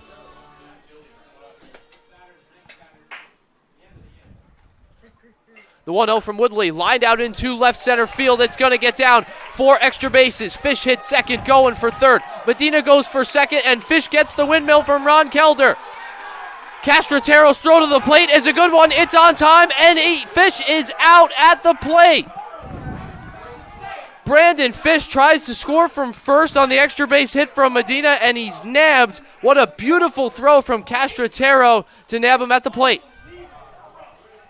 That was an amazing play by the Batavia defense. But at the end of the day, that throw beat Brandon Fish to the plate by a solid 2nd.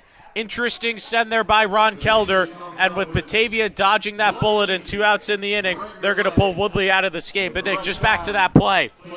For me, you're already up by 2. Stop sign right there with Cam Carroll coming to the dish. 2nd and 3rd, 1 out. Looks a lot better than Medina there with 2. Stallions take a gamble, but it does not pay off. A nice play from Batavia to the 7-6-2 rally to get this Brandon Fish trying to score at the plate. When we come back, a new pitcher on the arm for Batavia. Eric Woodley's night is done.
Dallas Hot Wieners called to the bullpen for the Batavia Muckdogs. They go to a southpaw, Evan Hollinsworth, 17 appearances in the regular season. But, Dan, he has postseason experience a couple days ago for the Muckdogs. Pitched against the Auburn Double Days in the first round.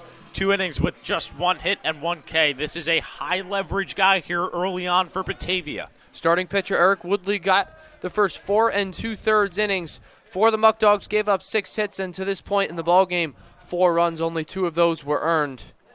Adonis Medina stands over at second after the mound visit. He lined his second extra base hit of the ballgame. It was a double, but Batavia nailed Brandon Fish at the plate, trying to score from first base. It started with Mendez in left field over at the wall. Then Castro-Taro, the shortstop, cut it off to Ramich behind the plate. A 7-6-2 putout for Batavia, second out of the inning. This is a long talk on the mound between the catcher Ramich and Hollinsworth.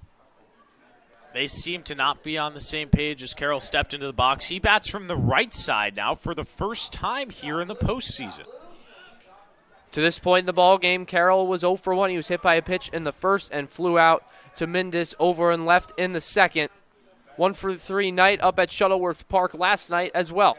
First pitch to him, hitting from the right-handed side, is in there for strike 1. Hollinsworth this season, though, Dan, he's been dominant. 25 1/3 innings, 2.84 ERA in the regular season. And the big number you circle as well is 29 strikeouts. In the 25 1/3, that's over a strikeout an inning.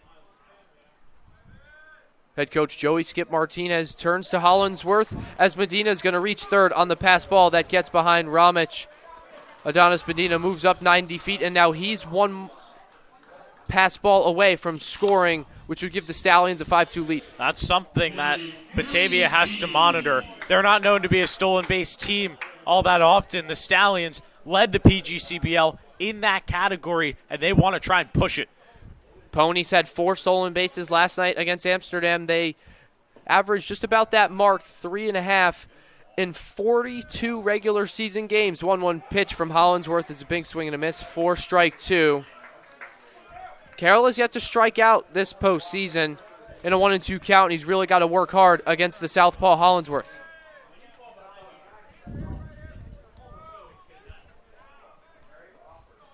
One ball, 2 strikes, 2 outs. Adonis Medina over at third. Hollinsworth set at the belt, fires home, spikes the fastball, but Ramich behind the plate keeps it in front. 2-2 count, but more importantly, Dan, Medina stays at third. And that was similar to Cam Carroll's performance behind the dish last night for the Stallions at Amsterdam, trying to deliver here at the plate this time around. Carroll had a caught stealing. That's now 4 straight ball games for him as a catcher, where he has a caught stealing, had 2 of them in the opening round against the Blue Sox, trying to give the Stallions another run, but he cannot do it. Goes down swinging against Hollinsworth to end the inning. Stallions had a runner in scoring position, but the Muckdogs defense shines, keeping the score where it is. 4-2 ball game going to the 6th.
Oh, let's ride.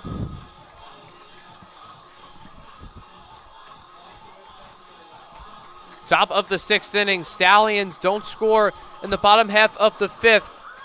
Defensive gem from Batavia as well. Medina lined a double with Brandon Fish over at first. He hit third and tried to score, but Mindis in left hit the cutoff man Castrataro at short, who then threw it over to Ramich at the plate to nail Fish, trying to score from first. If you're the Stallions, and you don't hate to send in a 4-2 ball game, sometimes it takes a perfect throw to beat you, and that's exactly what happened. If one thing went wrong on that transition, Fish was in there safely. It wasn't an egregious send. It wasn't like he was out by a mile. It was just out by a second. But for the Stallions here defensively, this is going to be the tested inning for Virgil Heath. He's got the top of the order going against Horton, who homered off him on the first pitch of the game here. They would love to keep him out here for the 6th and then go to the bullpen in the 7th. Through the first 5 innings, Virgil Heath has given up 2 runs on 3 hits. All of those came in the first. Since then, he's retired 13 of the last 14 Muckdogs, and he's going to start the leadoff man Horton with a ball. 1-0 count. As you just alluded to, Dan, Horton homered in the first. He popped out foul to Fish in the third. Nice play from him as well. Certainly, in that previous pitch, Heath and Carroll were crossed up. Heath saying, I didn't know that you called that right there, so that's why the glove went off. Well, the pitch went off the glove of Carroll. The 1-0 is a slow breaking ball in the outer third that misses. 2-0 count on Horton. Muckdogs haven't had a hit since the first inning as well. The last was an RBI single from Jacob Vesco, who's hitting 5th in the order for Batavia tonight. The 2-0 pitch from Virgil Heath misses outside 3-0. Last time Batavia had the leadoff runner on was back in the 4th when Owen Carreras, who's going to hit 3rd in the inning, led things off with a walk. They just want a spark here. Stallions really need Heath to work back into this count. 3-0 pitch, fastball upstairs. That misses, ball 4. Second walk of the ball game for Virgil Heath. Stallions sent a couple of relievers down to the bullpen in between innings. Jace Van Valkenburg, Keller Osmond, and Reese Brammer were the 3 ponies to jog down to the bullpen. Looks like all 3 of them are up, moving around as well in case Heath can't finish things out here in the 6th.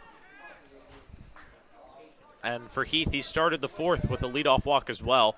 Worked out of it. He's going to have to do the same thing here. Tyler Castrataro steps in for his 3rd plate appearance. 0 for 2 to this point in the ball game as the Stallions catch a break. Heath's throw over is lodged underneath Horton over there at first base. That could have been a nightmare start to the inning for the Stallions. Certainly, and Horton over there at first was leaning a pretty good amount. It made sense why Carroll signaled for him to throw over, and they want to keep Horton close. On the season, 12 stolen bases, and that's 2nd for the Muckdogs. Tyler Castrataro had the most, and he's in the batter's box right now in a 0-0 count against Virgil Heath. A fly-out foul to the first baseman Paso in the first, and a pop-out to Brandon Fish over at 3rd in the 3rd, and hits this one high and deep out into left center. Medina's at the track, at the wall, jumps and makes the play. 2 steps in front of the wall, is going to throw it in as well. Retreating back to first is Horton. Big play from Medina on a good swing from Castrataro. Any other part of the ballpark, that is a home run, but the Stallions get lucky that it's hit into dead center, and Medina's a great defensive outfielder, makes a beautiful play for the first out. If I'm head coach Colin Martin, I'm getting Jace Van Valkenburg going right now in the pen. Van Valkenburg is up and moving around. It looks like he's going to be the first reliever for the Stallions here in the 6th. As Heath checks on Horton over there at first. He slides in safe, and that play was close. Almost got him. And it makes sense why they're keeping him in there. They don't want any motion, no hit and runs, anything of that sort for the Muckdogs. Owen Carrera steps in. He's been on base in both plate appearances here today. Chops this one over to short. Z Fields, he's going to step on the bag for 1. Over to Paso in time for the unassisted double play. Nice scoop from Dylan Paso over at first. The Notre Dame rising freshman team up for 2 outs. Stallions retire the Muckdogs in order 1-2-3 going to the bottom half of the 6th.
Bottom of the 6th inning from Canton. Nick Zuppi alongside Dan Shalom. Virgil Heath, the starting pitcher for the Stallions, is through 6 innings, only allowing 2 earned runs to come across on 3 hits.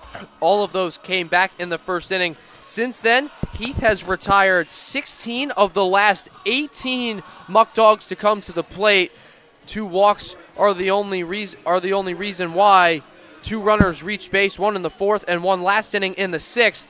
But Heath gets 2 outs on 1 pitch, a ground ball over to the shortstop, Jamie Z, who stepped on the bag and threw over to his teammate next year, the Notre Dame Fighting Irish man Dylan Paso over at first, who made the nice scoop. And Heath, Dan, is through 6 innings. It's back-to-back postseason ball games for the Stallions, where the starter's gone 6. And, Nick, I don't know about you. I would even think about putting him out there in the 7th inning. He has been so efficient, worked out of the trouble. It would be really great if the Stallions could give him a little bit more room to breathe here in the 6th. The Ponies haven't scored since the 2nd, where they played at 4 in the inning against starting pitcher Eric Woodley. He's exited. Last inning for southpaw Evan Hollinsworth. He's going to start Dylan Paso off with a ball low in the zone. 1-0 count on the lefty swinging first baseman. To this point in the ball game, he's put 2 nice swings on the baseball. A single back in the 3rd, leading things off, and a line drive over to right back in the 1st. The 1-0 fastball in there for strike 1. Paso's starting to find his swing again here at home. 2 quality at-bats for him so far. Hard matchup here, though, lefty on lefty. Paso faced the lefty of Amsterdam, Cole Miller, last night and went down looking and swings and misses against Hollinsworth. 1-2 count. There is another arm warming in the bullpen for Batavia. Looks like a left-hander that's getting loose, chucking some plyo balls against the gate down there in the bullpen for Batavia. The 1-2 from Hollinsworth, swing and a miss. 4 strike 3, first strikeout of the ball game for the southpaw. He gets Paso swinging, 1 out in the 6th. There's nothing that Paso can do. His slider, especially lefty on lefty, just goes straight across. It looks like a strike for nearly the entire pitch, and then it just tails away at the last second. Nasty stuff out of Hollinsworth. Logan Sanchez now steps in. 1 for 2 ball game for him here today. He has a hit in all 3 postseason games, and the first two games he has an extra base hit in either one of those. First pitch from Hollinsworth to Sanchez is a big swing and a miss for strike 1. Sanchez lined a single over to the right side back in the 1st and struck out swinging in the 3rd. Both of those against starting pitcher Eric Woodley, facing Hollinsworth for the first time here in the bottom of the 6th.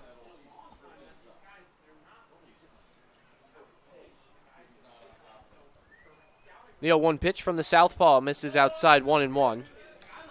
And Hollinsworth has done everything that has been asked of him so far. Back-to-back strikeouts since coming into this game. He's looked dominant so far. Last time the Stallions played here at Canton, starting pitcher for the Utica Blue Sox, Luke Baker, only got through the 1st inning.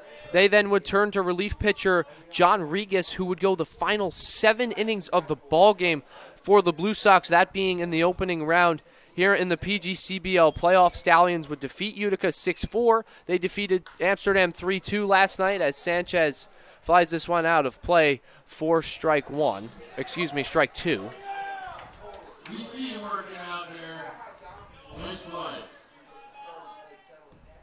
Sanchez was a good hitter for the Stallions in the regular season, a .275 batting average, and had tied for the most RBIs as well, 25. He was knotted with Z and Kamiski in the regular season. The 1-2 from Hollinsworth just misses on the outer 3rd. Count now back to even at 2. And this is what Sanchez does. He does not chase. He's extremely disciplined out there when he's in the box, and he's going to wait for what he wants. Had a homer in the opening round of the playoffs against the Blue Sox. Doubled last night against the Amsterdam Mohawks. Already a single here today. The 2-2 from Hollinsworth, spiked in the dirt, ball 3. This is the first at-bat where Hollinsworth has had to work. Retired Carroll and Paso pretty easily to start off his outing. Sanchez putting up a fight. Dylan Fitzsimmons is on deck for the Stallions, a lefty swinging outfielder for the Ponies. To this point in the ball game, he's 0 for 2 with a strikeout. Hollinsworth set at the belt, kicks and fires home in the dirt, ball 4. It's a 1-out walk to Sanchez, and the Stallions have a base runner now in back-to-back innings. Sanchez draws the walk. And that's a big one because you prevent Hollinsworth from stringing together 3 straight strikeouts, giving Batavia a lot of momentum.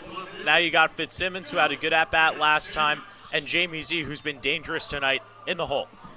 Z's been the instigator for multiple rallies over the last about full game. In the 9th and the 11th, last night up at Shuttleworth, he singled and scored to lead things off, and here today he did so once more in the 2nd, led things off with a single and come around to score in that inning as well. But Fitzsimmons steps in, and he started off with a strike. Tough matchup for him against the southpaw Hollinsworth, who throws pretty hard from the left side. That was a high strike call as well, probably the highest that we've seen from Matt Cain here tonight. 0-1 count. Sanchez over there at first. Doesn't have the greatest speed, but did steal a base in the regular season finale against the Blue Sox a couple of days ago, and Fitzsimmons takes the slider that's in the zone. Nothing in 2 count. It's great pitch sequencing there from Hollinsworth. Goes to the fastball at that spot. Goes right back with the slider, and similar to Paso, Fitzsimmons had a major disadvantage here in the lefty on lefty. Stallions alternating between lefty-righty here through the first 4 hitters of the inning, with Jamie Z hitting from the right side on deck. The 0-2 from Hollinsworth, ball in the dirt, 1-2. Nice stop from Ramich to keep it in front. And that makes sense for the Stallions here, and head coach Colin Martin, when he rolled out this lineup, he doesn't want to give Batavia a lane to attack these hitters, and outside of the lefty-lefty stack of Fish and Frytag at the bottom, it alternates. Fitzsimmons and Z tonight are flip-flopped. Last night Z hit 5th, Fitzsimmons 6th. Tonight, head coach Colin Martin flipping those 2. The 1-2 from Hollinsworth just misses low in the zone. He's shaking his head out on the mound. He really wanted that one. And for him, he's got to go back to the top of the zone. That's where he succeeded in this at-bat, but don't be surprised here if he tries to go slider away. Stallions have had a base runner in 17 of their last 18 innings of play. Despite that, only 7 runs to come across for the Stallions in the postseason as Fitzsimmons lines this one through for a base hit between third and short over there on the left side of the infield. It's a 1-out single for Fitzsimmons, and the Stallions have a runner in scoring position. That's got to feel good for Fitzsimmons as well. He breaks what was an 0-for-7 stretch for him in the postseason. Finally gets one through. And Fitzsimmons, Dan, in the last 6 games of the regular season, ended on a heater. 9 for 21, good for a batting average of just above 425. Gets his first hit of the postseason after striking out 3 times last night up at Shuttleworth Park. And there is a lefty going in the bullpen for Batavia. They're just trying to get someone here to back up Hollinsworth. You don't want to face Z here. This is not a favorable matchup. Jamie Z steps in. He had a single back in the 2nd and struck out in the 4th. Hollinsworth starts him off with a strike. Nothing in 1 count. They really want to get through Z here and put the lefty on lefty for George Baker. That's why Hollinsworth is still out there. Jamie Z has plenty of power. He led the Stallions in extra base hits in the regular season. He was tied for the 2nd most home runs as well in the entire league, and he's now in a 0-2 count against Hollinsworth. Same spot for both pitches on Jamie. He's got to go to work now. Z has 3 hits in his last 4 at-bats, 3 runs scored as well. As he's going to want a quick word with the home plate umpire, Matt Cain. A little bit of confusion going on here at Cantine. And I think they're trying to say that's a mound visit by Kelder over there at third as he was talking to Z in between this next pitch. Stallions lead 4-2 in the ballgame here in the bottom of the 6th, but looking for more. Logan Sanchez over at 2nd. Fitzsimmons over at 1st. The 0-2 just misses on the outer 3rd. 1 ball and 2 strikes. And we saw Amsterdam head coach Keith Griffin do that a handful of times last night where he would actually take a mound visit when on offense and bring in his hitters to talk to them. So that is not something that we haven't seen before. Evan Hollinsworth set at the belt, trying to get out of things for the Muckdogs. Jamie Z trying to put up a run for the Stallions. The 1-2 pitch is in there for a called strike 3. 3rd strikeout of the ball game for Hollinsworth out on the mound. 2 outs in the inning for George Baker. Freezes Jamie. That was the same pitch as the 1-2. And he just goes down. Unfortunate spot Even though this is lefty on lefty and Hollinsworth has 3 strikeouts, George Baker has a lot of pop and is extremely disciplined. And this is a guy, Dan, as well, who's been in great command of the batter's box ever since he played last night up at Shuttleworth Park. Was on base 4 of 5 times, including the go-ahead RBI sac fly at the time in the top of the 9th. That gave the Stallions a 1-0 lead. Takes inside 1 ball and no strikes to this point in the ballgame. Baker's 0 for 2. He flew out to left in the 2nd and struck out looking in the 4th. 1 of 5 strikeouts for starting pitcher Eric Woodley in the ballgame for the Muckdogs. He got through the first 4 2/3 for Batavia. The 1-0 from Hollinsworth. Fastball in the inner third for strike 1. This is going to be not an easy at for Hollinsworth. Baker is so disciplined. Showed it off last night in Amsterdam. Needs to channel that energy once again here with 2 outs. He had a hit by pitch and a walk to go along with a single in the ballgame as well. The 1-1. Baker check swings, and home plate umpire Matt Kane calls it a strike. 1 ball and 2 strikes with 2 outs in the inning. Logan Sanchez over at second. He reached on a walk from Evan Hollinsworth. Fitzsimmons lined a single, the next batter in the inning over to the left side. 2 runners on for the Stallions. None to come across yet here in the inning. George Baker looking to give the Stallions some insurance runs here in the 6th. The 1-2 from Hollinsworth fouled out of play. So we'll do it again at 1 ball and 2 strikes with 2 outs in the inning. You got to love that from Baker. Hollinsworth tries to give him the slider on the outside part, and he just gets his bat out there to stay alive. Baker trying to stay alive and prolong the inning. Casey Kamiski on deck for the Stallions. He had the go-ahead single in the 11th last night up at Shuttleworth Park. The 1-2 from Hollinsworth in the dirt for strike 3. Baker chases. Ramich picks it up and tags him as well. 3 strikeouts for Hollinsworth. 0 in the inning for the Stallions. Offense score remains 4-2. Hasn't changed since the 2nd when we come back. In the 7th inning, 4-2 Stallions.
Seventh inning here at Cantine Field. Dan Challen with you alongside Nick Zuppi. Stallions have 9 outs left to go if they want to take a 1-game lead here in the PGCBL Finals. Virgil Heath out there for the 7th. Colin Martin having trust in his starter. Last night he had full trust in his starter, Dan Galliff. He went the first 6 innings scoreless. Heath almost matches Galliff here today, only 2 runs, but Dan, he's done a nice job of giving his offense a shot. Both those runs came back in the first. Since then, Heath has retired 16 of his last 18 hitters. Cooper Fesh will start things off. He's the extra hitter tonight. 0 for 2 in the ball game thus far, and Heath starts him off with the slow breaker for strike 1. This is Heath's longest start. If he is to get an out here, it would be the longest start by a Stallion period this season. And the breaking ball is working well. 0-2. He loves to go to that breaking ball early in counts to get ahead in the count and freeze hitters, doing so very effectively against Fett. Might tunnel it here with the fastball. No balls, 2 strikes. Heath fires. Strike 3 gets him swinging. 1 down in the 7th. Second strikeout of the ball game for Heath, and it's the second time he gets Fesh swinging as well. Now it's the longest start for a Stallion here in the summer of 2025. And it couldn't come at a better time for the Stallions. Jacob Vesco coming to the dish now for Saugerties.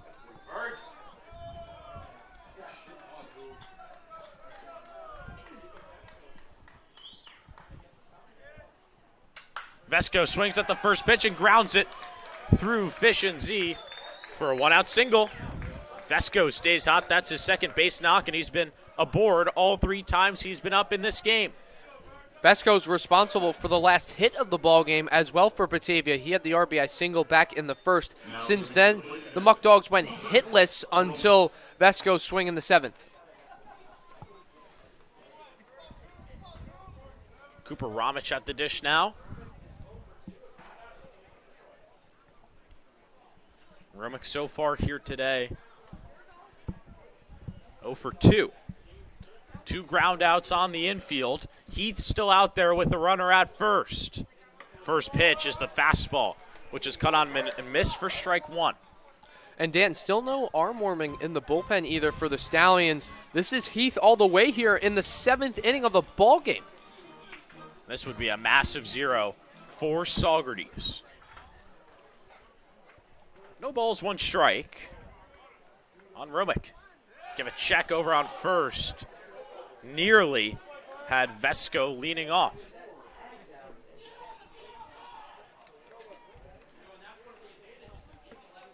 Vesco, 3 stolen bases on the year, not much for this Muckdogs team, but they're trying to make something happen here in the 7th, trailing by 2 in the finals, and Heath is just feeling it with the curveball. He's spinning that breaking ball for great success here in the 7th. He got Fesh ahead 0-2 on back-to-back breaking balls. Does so once more against Romick here in the top of the 7th.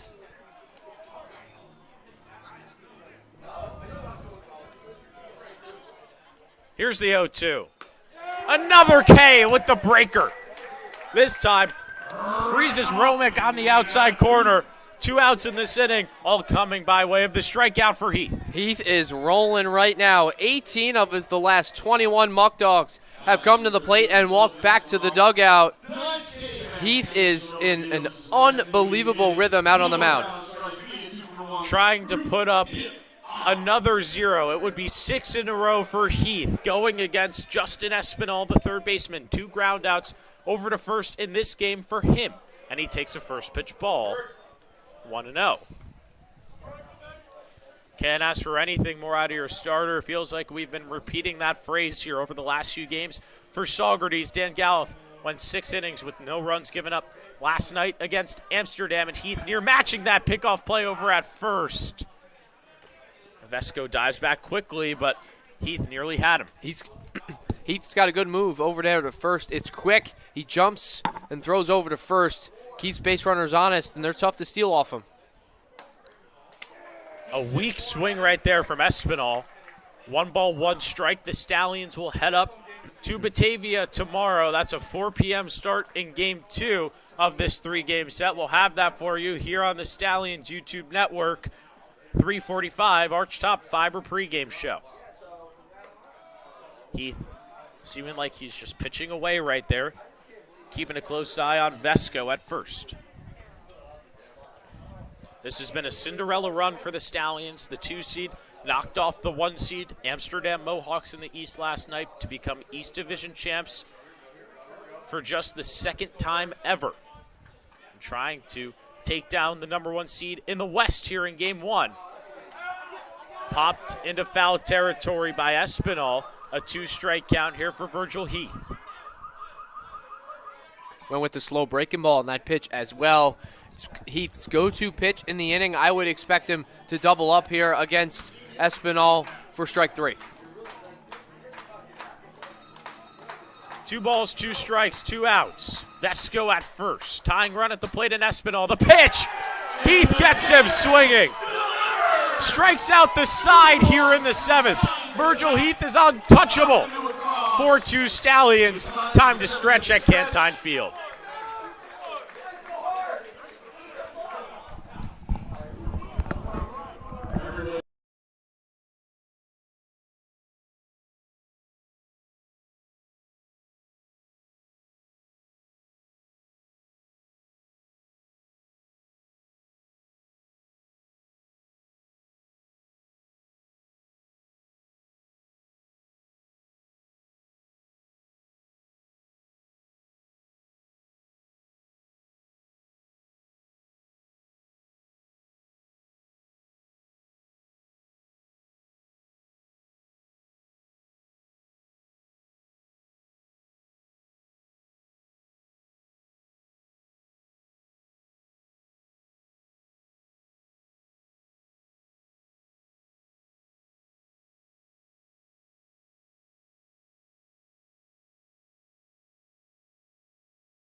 Bottom of the 7th, and the story of this ball game has been Virgil Heath. 19 of his last 22 batters retired.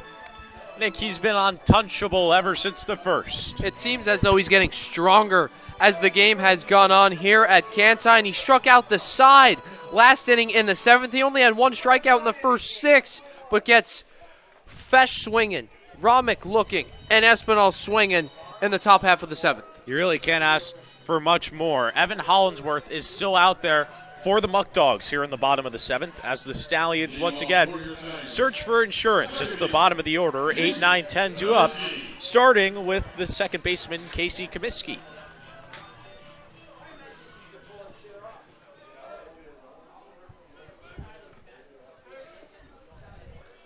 Hollinsworth let 2 aboard in the 6th, but similar to Heath, struck out the side to let nothing come across.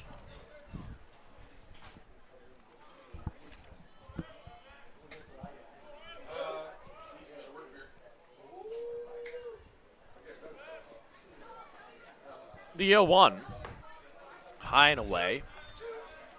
Kamiski with 2 flyouts into center field in this ball game. 1 hard hit, 1 lazy. Trying to get the Stallions offense going against Hollinsworth, who has 4 strikeouts so far in this outing. Just 1 hit given up. 2 balls and 1 strike after the low breaker misses. Stallions are just 6 outs away, Nick, and Jace Van Valkenburg out there in the pen is still not throwing, seeming like they're going to maybe throw Heath out there for the 8th. And why not? He's retired 19 of 22 hitters, clearly getting stronger. Struck out the side last inning. And Heath, for his own sake, hoping that the Stallions can maybe get 1 or 2 here to really give him some breathing room. And it's been the bottom of the order so far in the postseason for the Stallions that have done the job. Hitters 8, 9, and 10. If you combine all of those stats in the first 2 games, 9 for 21, a batting average of just about 400. Kamiski fouls it straight back. There's a lane for Hollinsworth to work through here in the 7th. If he gets past Kamiski, he's got back-to-back lefties and Fish and Frytag to deal with.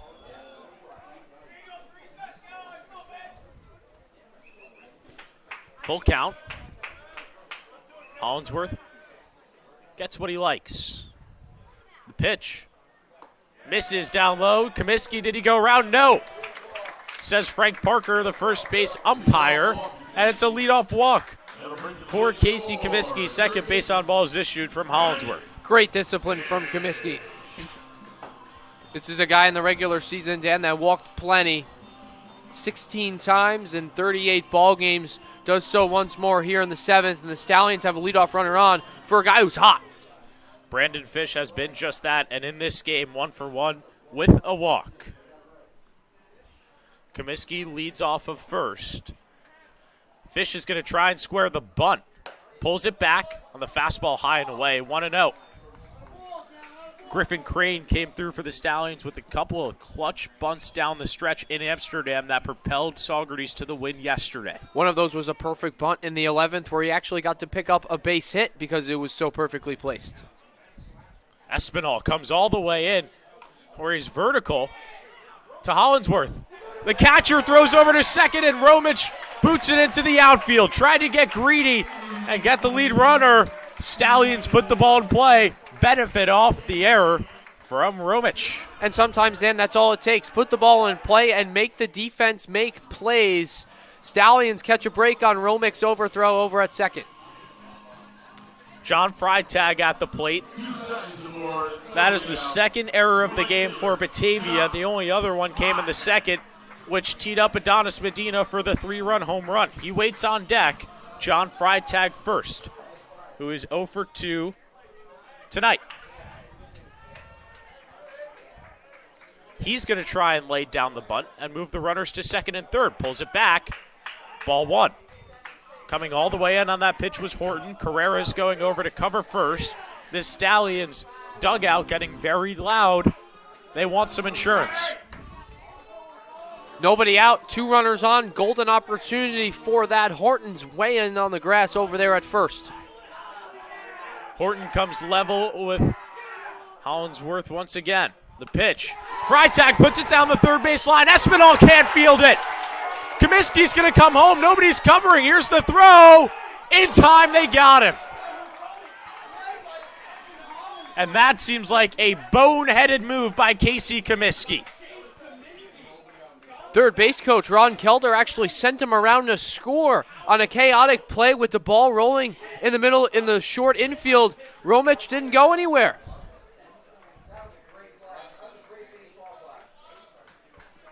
And that is a mistake right there that the Stallions hope does not bite them at the end of this game. They were about to have bases loaded with nobody out for Adonis Medina. Griffin Crane comes in for John Frytag on the bases.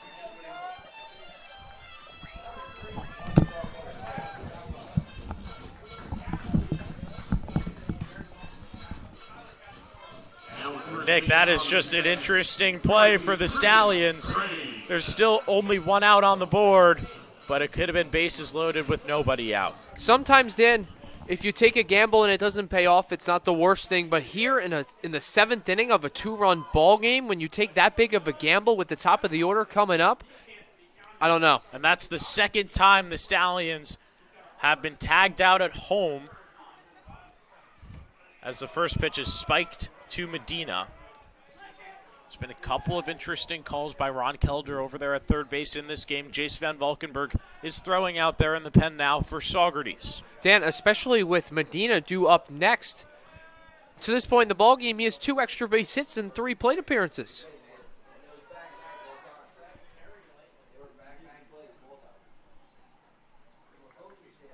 (1-0) Medina. Cuts in the dirt for strike one. The Muckdogs can taste getting out of this jam. Certainly would be a momentum swing here in the 7th.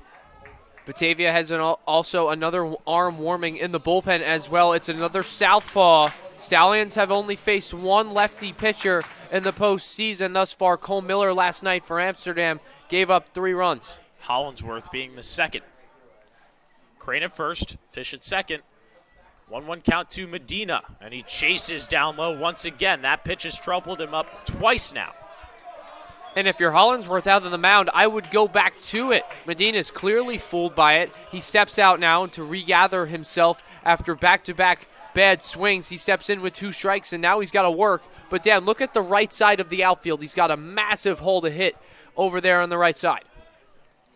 A lot of green grass, homered into left center field. Back in the second. The 1-2. Hollinsworth was trying to get Medina to chase it down low. This time he's disciplined, lays off it, 2-2. Good discipline. Those are the pitch-by-pitch at-bats in postseason play, winner-go-home type games that matter so much and are so vital for hitters and pitchers.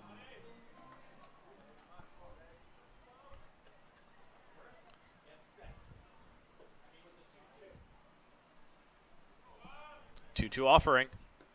Hits Medina on the foot. Hobbling a little bit after that one, but the Stallions get the bases loaded here in the 7th. And he seems to be okay. He's going to stay in the game.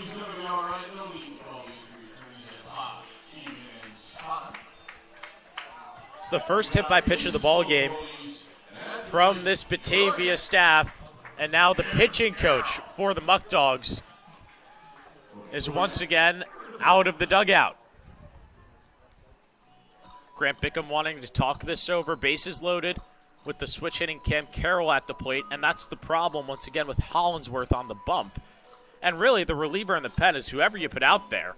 Carroll's going to have the advantage. Carroll has way fewer at-bats from the right-handed side. He faced Hollinsworth earlier on in the ballgame. That was when he entered in the 5th. This is going to be the second time where Carroll gets to face him after he struck out in that 5th inning.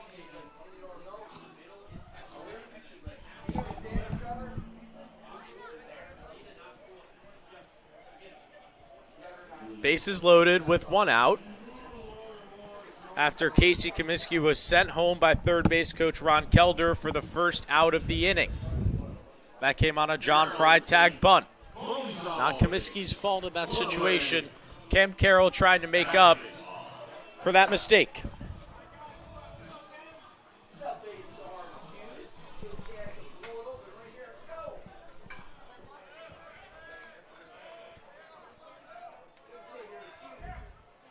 Bases loaded for Cam Carroll. First pitch, grounded to the left side. Espinal is going to throw home for 1. They're going to go to first for 2. Carroll beats it out, not in time, and the bases stay loaded, but the Muckdogs prevent a run from coming home. Big play from Espinal over at third, but Dan, they nearly had the inning-ending double play, and a coach from Batavia is going to come out and speak with the umpires.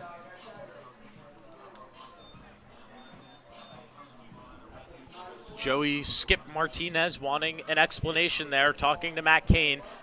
And Kane is going to walk over, seemingly in the direction of Frank Parker. And now Martinez is going to go talk to Parker.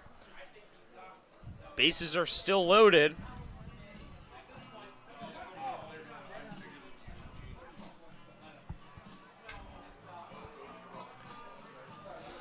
Long discussion over there. We're going to give you a second look at the previous play. Carroll just putting it in play over to the third base side, and it seemed like he beat it out at first. Martinez still talking with Frank Parker, who made the call of safe over there at first base. That conversation has now ended, and you turn your attention to Dylan Paso. Comes up. He's put 2 good swings on the baseball here today, 1 for 3. And Hollinsworth himself has been a little bit out of control here in the 7th. Crane's got a lot of speed over there at third base. Could definitely score on a pass ball. Hollinsworth already has a wild pitch in his 2 innings of work.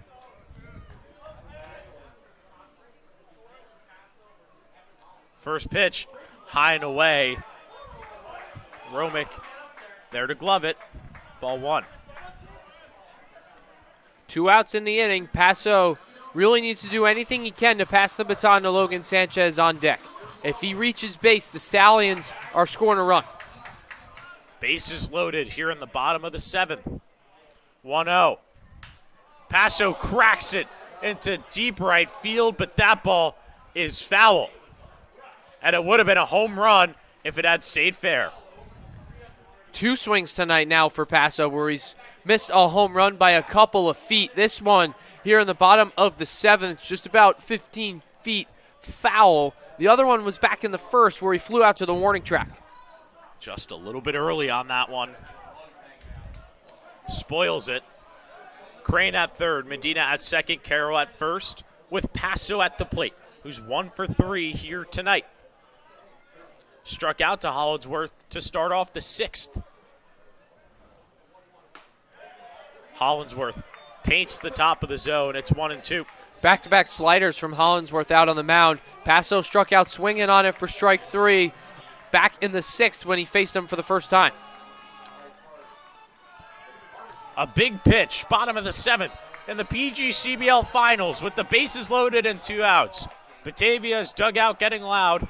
Hollinsworth taking a long time here to find what he wants, and Romick calls time, and now Paso steps back into the box.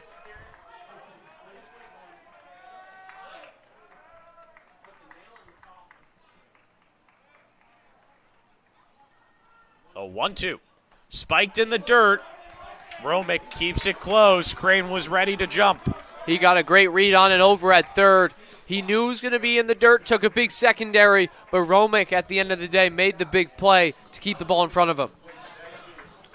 2 balls, 2 strikes, 2 outs to number 22 here in the bottom of the 7th with the bases loaded.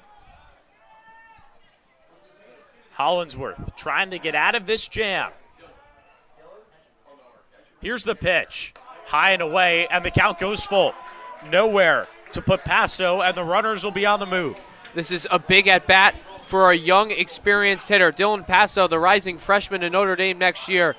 His first taste of college ball. Just graduated high school this past spring at Red Bank Catholic, looking for his signature Stallions moment. Trying to come through in a big spot here for the Ponies. Bases loaded, full count, 2 outs. The pitch is inside, and Paso walks. Crane is in to score. It's 5-2. Dylan Paso doesn't try to do too much out for the Stallions on offense. Works the walk. He was down 1-2. Fouled off a ball in that 2-strike count. Comes back, works the walk. Stallions score a run, and they're not done yet. Bases are still loaded. And now it is a Dallas Hot Wheaters call to the bullpen for the Batavia Muckdogs. Evan Hollingsworth, night is over. The bases are still loaded with the hot-hitting Logan Sanchez coming to the plate when we come back.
Dallas Hot Wheaters call to the bullpen. Gavin Chandler, the best reliever by ERA out of the pen here for the Muckdogs. They want to keep things close. Sanchez with the chance to blow the game wide open with the bases loaded and 2 out. Dylan Paso with the RBI walk, which knocked Hollingsworth out of the game. And Sanchez fouls the first pitch back for strike 1.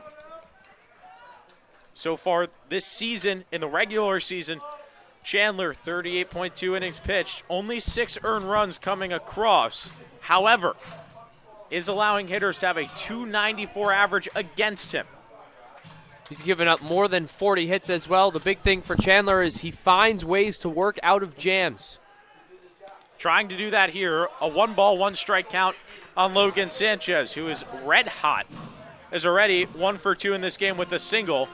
Last night, a double at Amsterdam and a 3-run home run in the first playoff game for the Stallions, looking to keep his extra base hit streak going.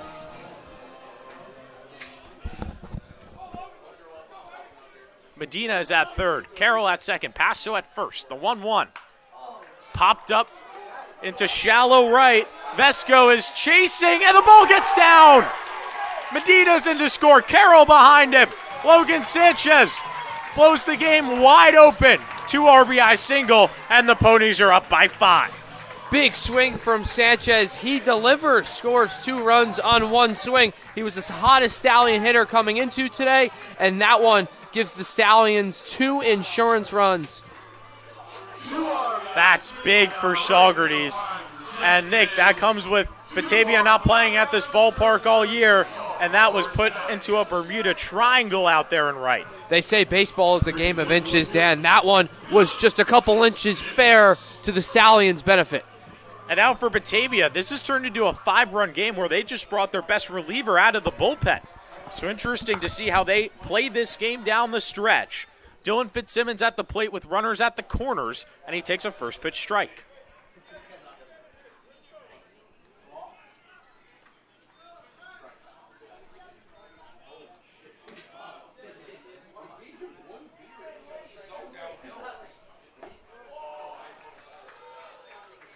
1-1 count here on Fitzsimmons.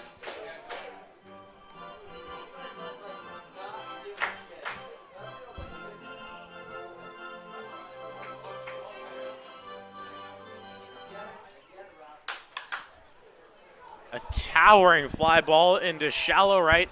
Vesco moves over, but it'll end up being Hammond to make the play, which stops the bleeding for Batavia.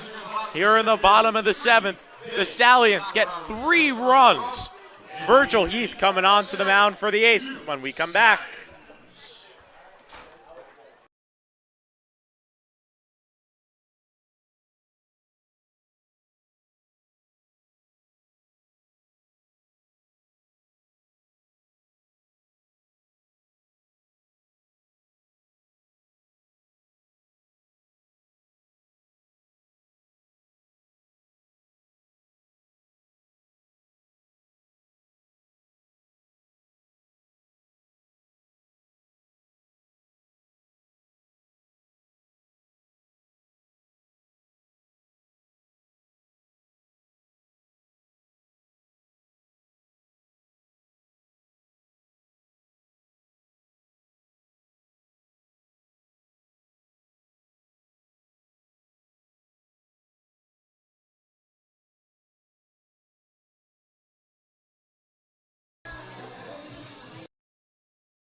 Virgil Heath is still toeing the slab here for the Stallions in the 8th. James Bolton to start things off. And what has become the Ponies' game here at Cantine Field, leading by 5. First pitch.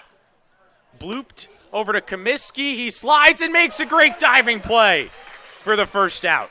Casey Kamiski is the Swiss Army knife of this Stallions defense. He played short last night up there at Shuttleworth Park. Makes a great play to start things off in the 8th for Virgil Heath. Sean Mindas at the dish now. He's 0 for 2 tonight. The bottom 3 for this Batavia lineup combined coming into this 8th inning. 0 for 7. First pitch is a strike on the outside part.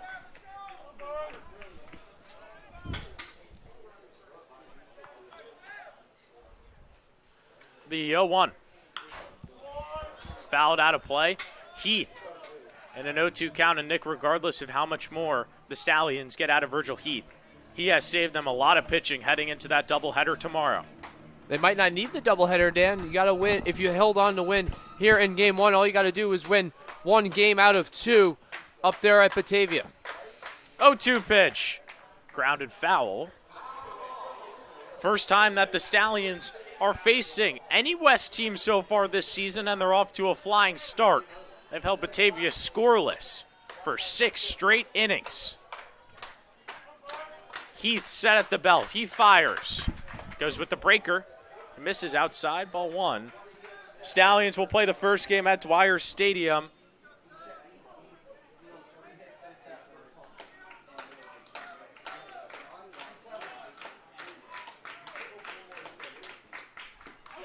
And Virgil Heath, another strikeout in this game.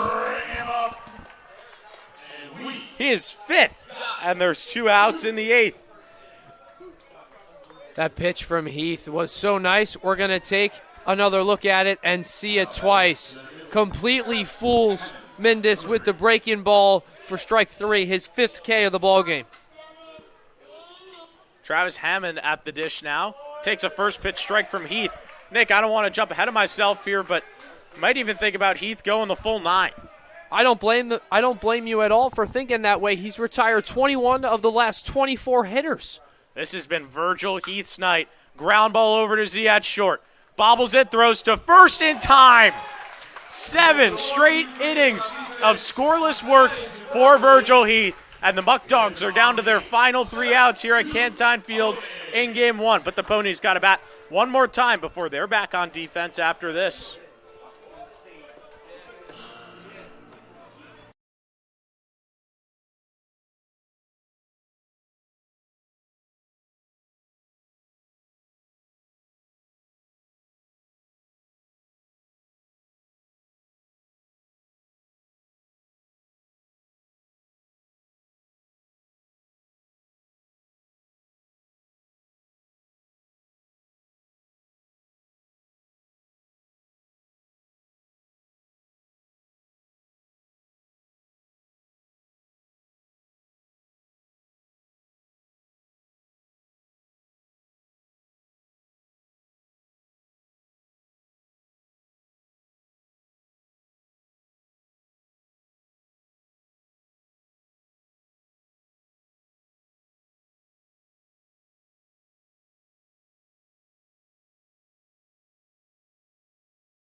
Bottom of the 8th here in Saugerties. Stallions are leading things by 5. Gavin Chandler, Nick, is still out on the bump here for Batavia in a game that they trail by 5. He is their best reliever out of the pen. So clearly, Batavia thinks they still have a shot in this one. Down by 5, down to their final 3 outs as well on the offensive side of things for Batavia, but they got a tall task here in the bottom of the 8th with Jamie Z leading things off. And Jace Van Valkenburg has stopped throwing out there in the pen for Saugerties. Seems like it'll be Virgil Heath for the 9th. Jamie Z leads it off. 5, 6, 7 for the Stallions, and Z pops the first pitch out of play. We'll have tomorrow's first game for you at Dwyer Stadium, a 4 o'clock start in Batavia. 3:45 Archtop Fiber pregame show here on the Stallions YouTube network, and we thank you all for tuning in here tonight in the Ponies' final home game of the year. Jamie Z with the hard hit ball that actually skims Chandler. Going to be a tough play for Carreras, and Jamie Z has got an infield single to start things in the 8th. Big swing from Z. That's now 4 times over the last 2 games where he's led things off with a single. As we take another look at the replay, he got all of it, knocked it off Chandler for the hit. And that's good to see from Jamie Z, too, especially after back-to-back strikeouts. Started the game with a single. Now it's George Baker, who, similar to Z, has struck out twice in his last 2 plate appearances, going against another lefty in Gavin Chandler. Baker looked to lay down the bunt, pulls it back for ball 1. Head coach Colin Martin was dapping up his guys, bumping them a little bit, going into this bottom of the 8th, fired up about their performance so far, and for right reason, leading by 5 in game 1 of the championship.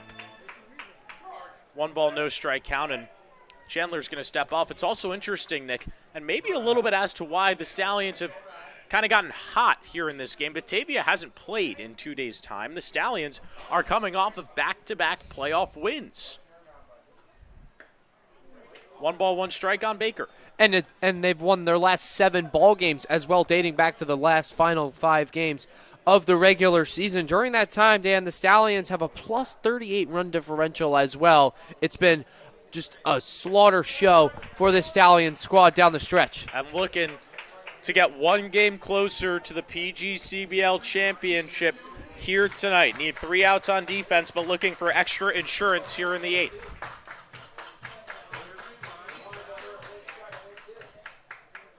Chandler fires.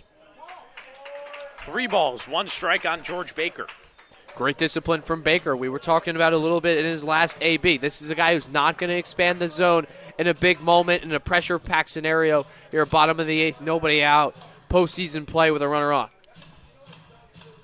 That runner being Jamie Z at first. The 3-1. Baker with a big cut for strike 2.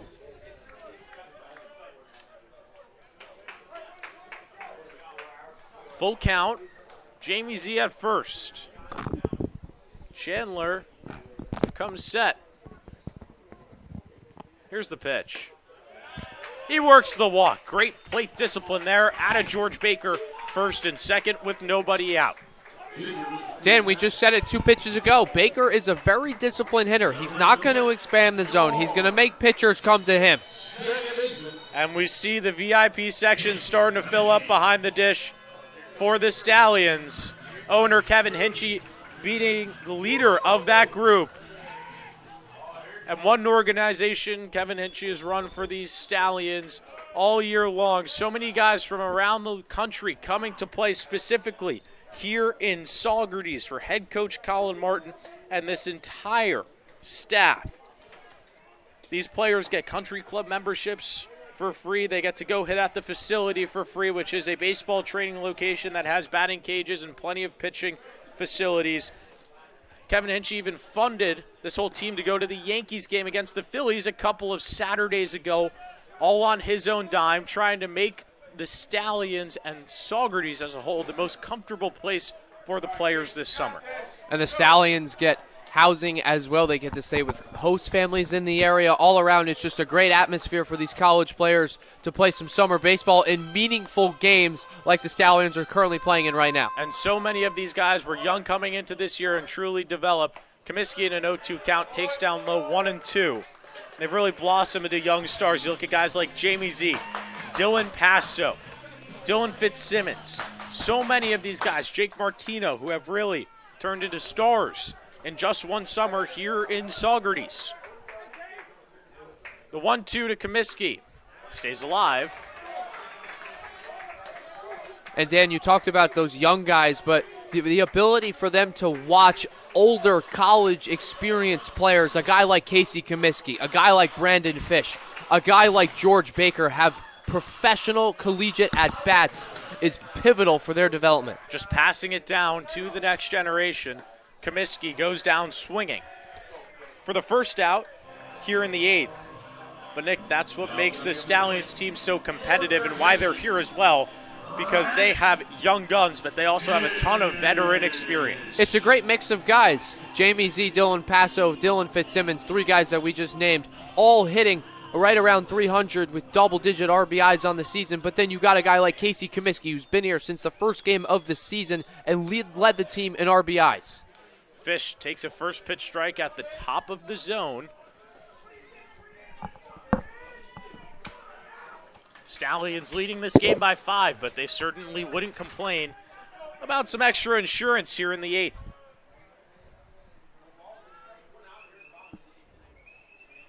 Chandler fires, strike 2. And it's interesting, too, from the Batavia side of things that they still have Gavin Chandler in this game with the doubleheader tomorrow. Chandler can start for the Batavia Muckdogs as well. He's made 8 starts, and during that time, an ERA of under 1.5. I would have thought he would be Game 2 slated starter, but instead, head coach Joey Skip Ramirez burning him here in the 8th. Well, and I think that Ramirez's mentality was if the Muckdogs got out of that bases-loaded jam, it was only a 2-run game with 6 outs left to go on offense, but then Sanchez delivers in the clutch, and that move blows up in their face. Yeah, it's now a 5-run ball game, Dan, with Virgil Heath 3 outs away from the first complete game for Stallions pitcher here in the summer of 2025. Maybe the first complete game by a Stallion ever in the postseason. Fish stays alive, 1-2.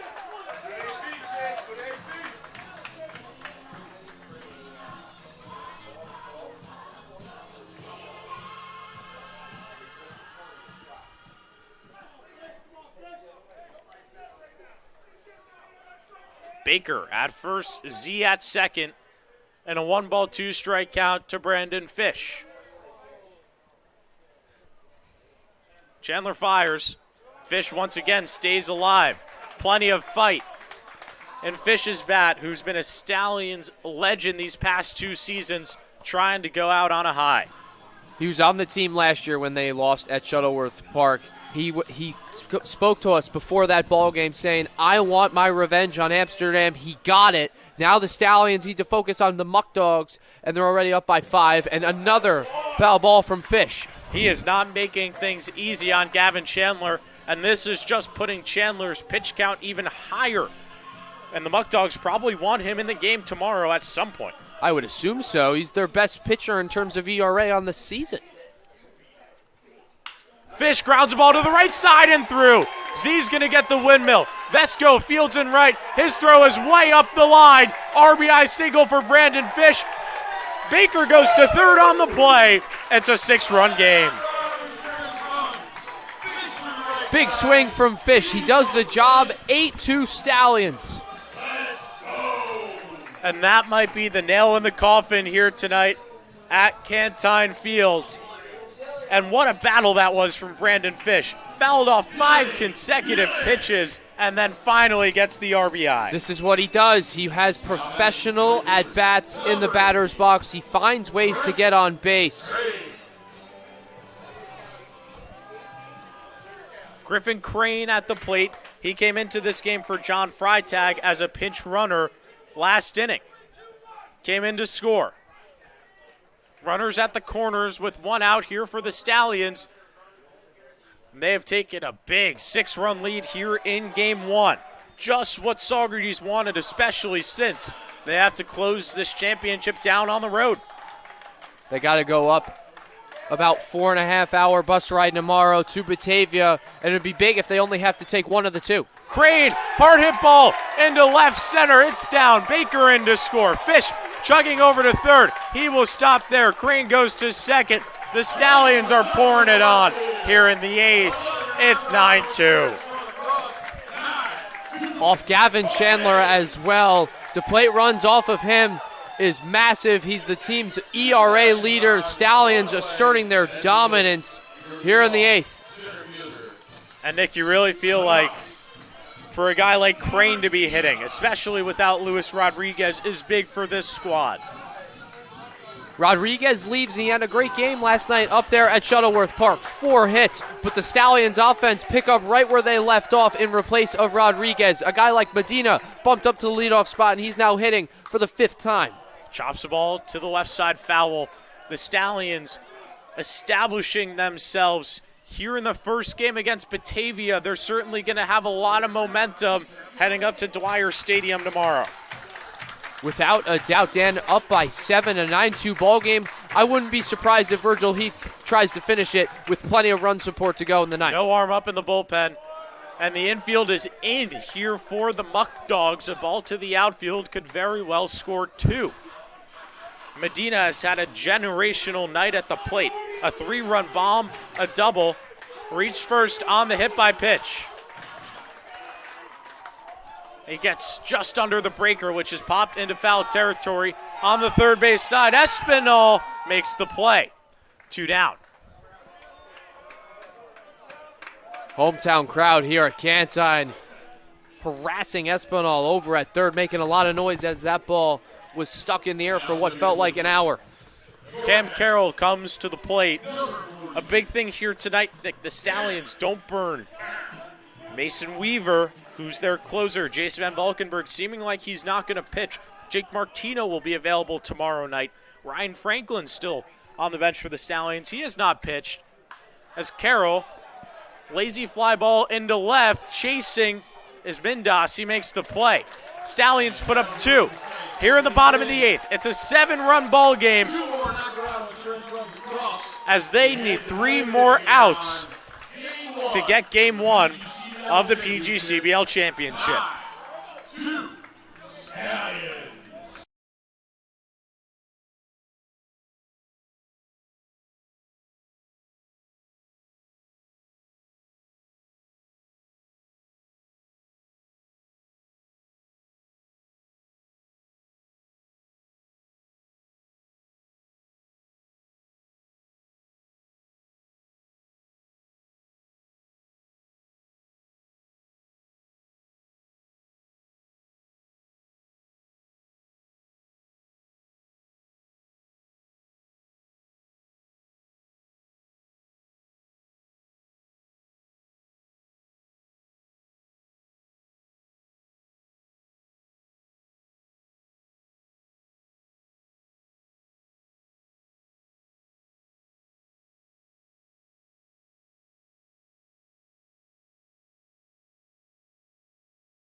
Ready? 3, 2, 1. Ninth inning here at Cantine Field. Dan Shalom with you alongside Nick Zuppi. Nick, 3 more outs to go for a complete game for Virgil Heath here in Game 1. It would be the first complete game in Stallions postseason history. The longest start for a Stallion here in the summer of 2025 was 6. Dan Galliff last night up there at Shuttleworth Park. Heath has eclipsed that by 2 innings, looking to complete the job, but he's got a tall task in front of him. Top of the order due up for Batavia. Braden Horton homered off of Heath on the first pitch of the game. But since then, there's only been one other run for the Muckdogs, that also coming in the first. It's been 7 straight scoreless for Virgil Heath. Trying to make a statement here in Game 1 of the PGCBL Finals. The first pitch is a called strike. Hometown crowd is rocking right here at Cantine Field. Look at the emotion on all these fans. They are pushing for a victory. The 0-1. Fouled back, and Heath in a no-ball, 2-strike count here against Braden Horton, the leadoff man for the Muckdogs. Heath's already got 5 strikeouts here tonight. Looking for number 6. Crowd gets loud. Everybody on their feet. No balls and 2 strikes. Heath fires. Misses outside for ball 1. This is what it's all about, Dan. Playoff atmosphere. Game 1 of the PGCBL Finals. Everyone's on their feet. And it's a chilly night here in Saugerties, too. Feels like we're playing in October. Just adds to the postseason drama. 1-2 pitch. Breaker misses down low. Counts level at 2-2.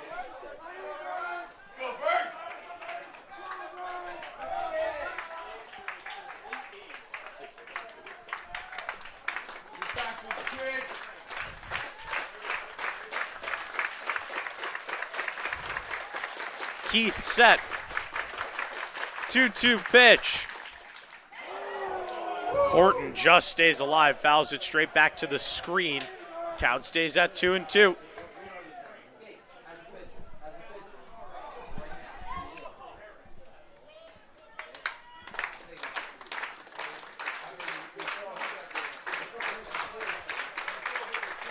The 2-2 misses high and away.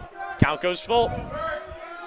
Horton's been on base twice. He walked back in the 6th, one of only 2 for the ball game. First, Virgil Heath out on the mound, and he took Virgil deep on the first pitch he saw back in the 1st. Heath set. Here's the pitch. Does not get the call on the outside part. Leadoff walk for Horton. And the hometown crowd letting Matt Kane behind the dish hear it.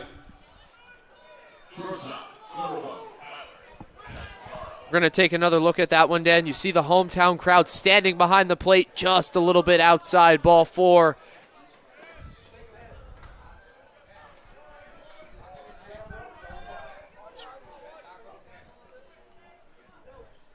At the plate now, Tyler Castataro.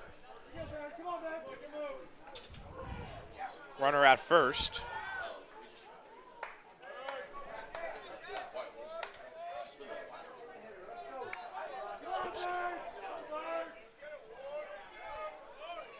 First pitch, foul back, 0-1.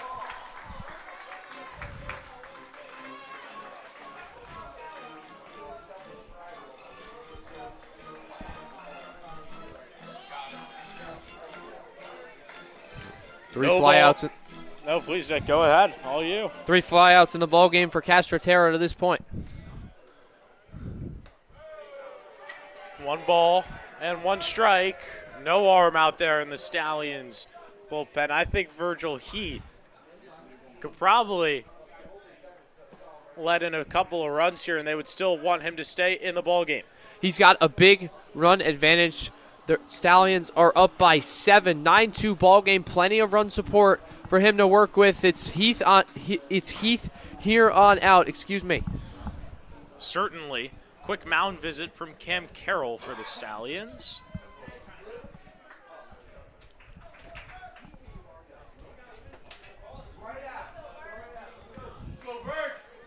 Heath settles back in. 1 ball, 1 strike count. Pitch is fouled back. And Heath on the verge of a strikeout here in the 9th.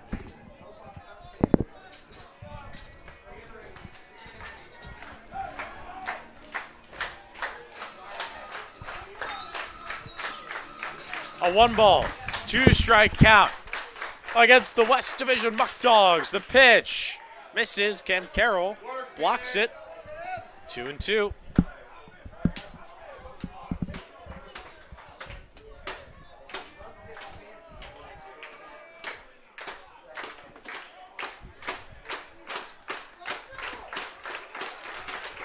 Crowd still loud for the Ponies. They lead by 7, 2-2. These top 2 hitters, Castrotaro and Horton, both putting up fights against Virgil Heath.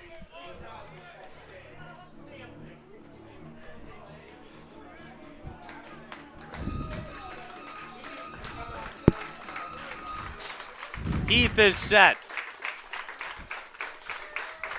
He fires. Up and away. It's back-to-back full counts to the top 2. Here in the Muckdogs order. This probably Heath's final appearance of the season for Saugerties. Looking to go out with a bang.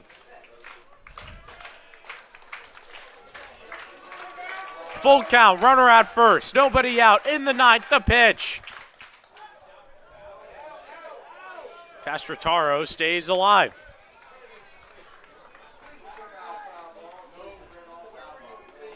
Jace Van Valkenburg has started to throw out there in the pen for Saugerties.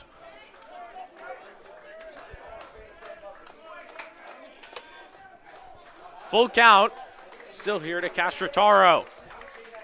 Heath trying to finish this one strong. The payoff with Horton going is hit into left field. Going back is Fitzsimmons. He makes the play. 1 down in the 9th.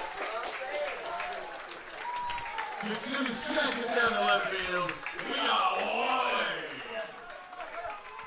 That'll bring the plate. Second is Omar Carreras at the dish. A ground ball could end this game here for Saugerties. They've put together a gritty performance. Trailed 2-0 in the first inning. After that, 9 unanswered to take a commanding lead here in game 1. First pitch. Misses upstairs for ball 1.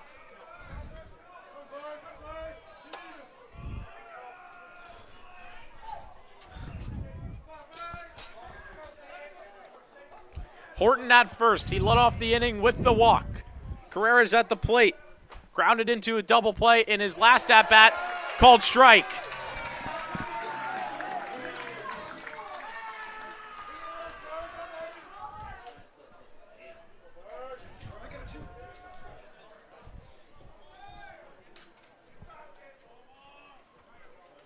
Heath gives a check at first over on Horton. Stallions' arm has stopped throwing out there in the pen. If Saugerties is to go on to win this game, barring a magical Batavia comeback, they'll need 1 game tomorrow in Batavia. Could end it all in game 2 at 4 p.m. Heath misses outside 2-1. We'll have that game for you here on the Stallions YouTube network. 3:45 Archtop Fiber pregame show as the Ponies look for the sweep. If you go back to 2021, they swept the Amsterdam Mohawks in 2 games in the championship, and will try to do the same tomorrow at Dwyer Stadium. But they still got to end things here. 3-1.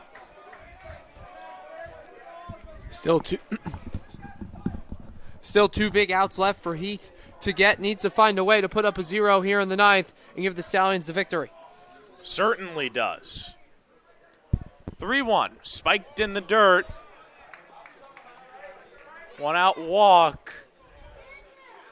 Still no call, no signal. Head coach Colin Martin is out of the dugout, and he will make the Dallas Hot Wieners call to the pen. Virgil Heath not happy about it, but it was an epic performance. He's trying to make his case to stay out there on the mound. But that is a historic outing from Virgil Heath. 8 innings and a third thrown. Just 2 runs given up in the PGCBL finals and what will be his final appearance as a Stallion this summer. Heath went out with a bang. The best start of the season for a Stallions pitcher comes in the biggest game of the season. Without a doubt, the Pac Cup player of the game is Virgil Heath. Pitching change on the bump, Jace Van Valkenburg into the game for Saugerties to close it out when we come back.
Jace Van Valkenburg is the new pitcher here for Saugerties.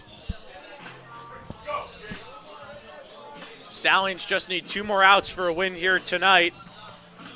And they'll be up in Batavia tomorrow, looking to put the nail in the coffin and win just their 2nd ever PGCBL championship.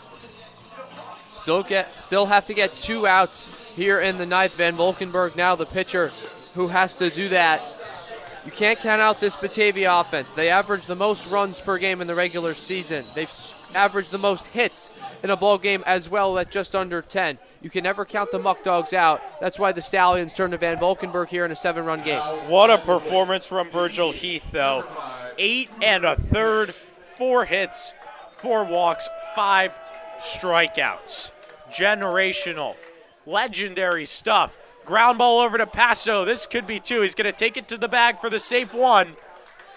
And the Muckdogs are down to their final out here at Canton.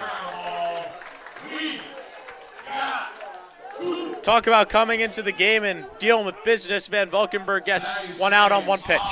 Can't be more efficient than that. Van Valkenburg comes in, and that's what he does. He lets the other team put the ball in play to work to his advantage.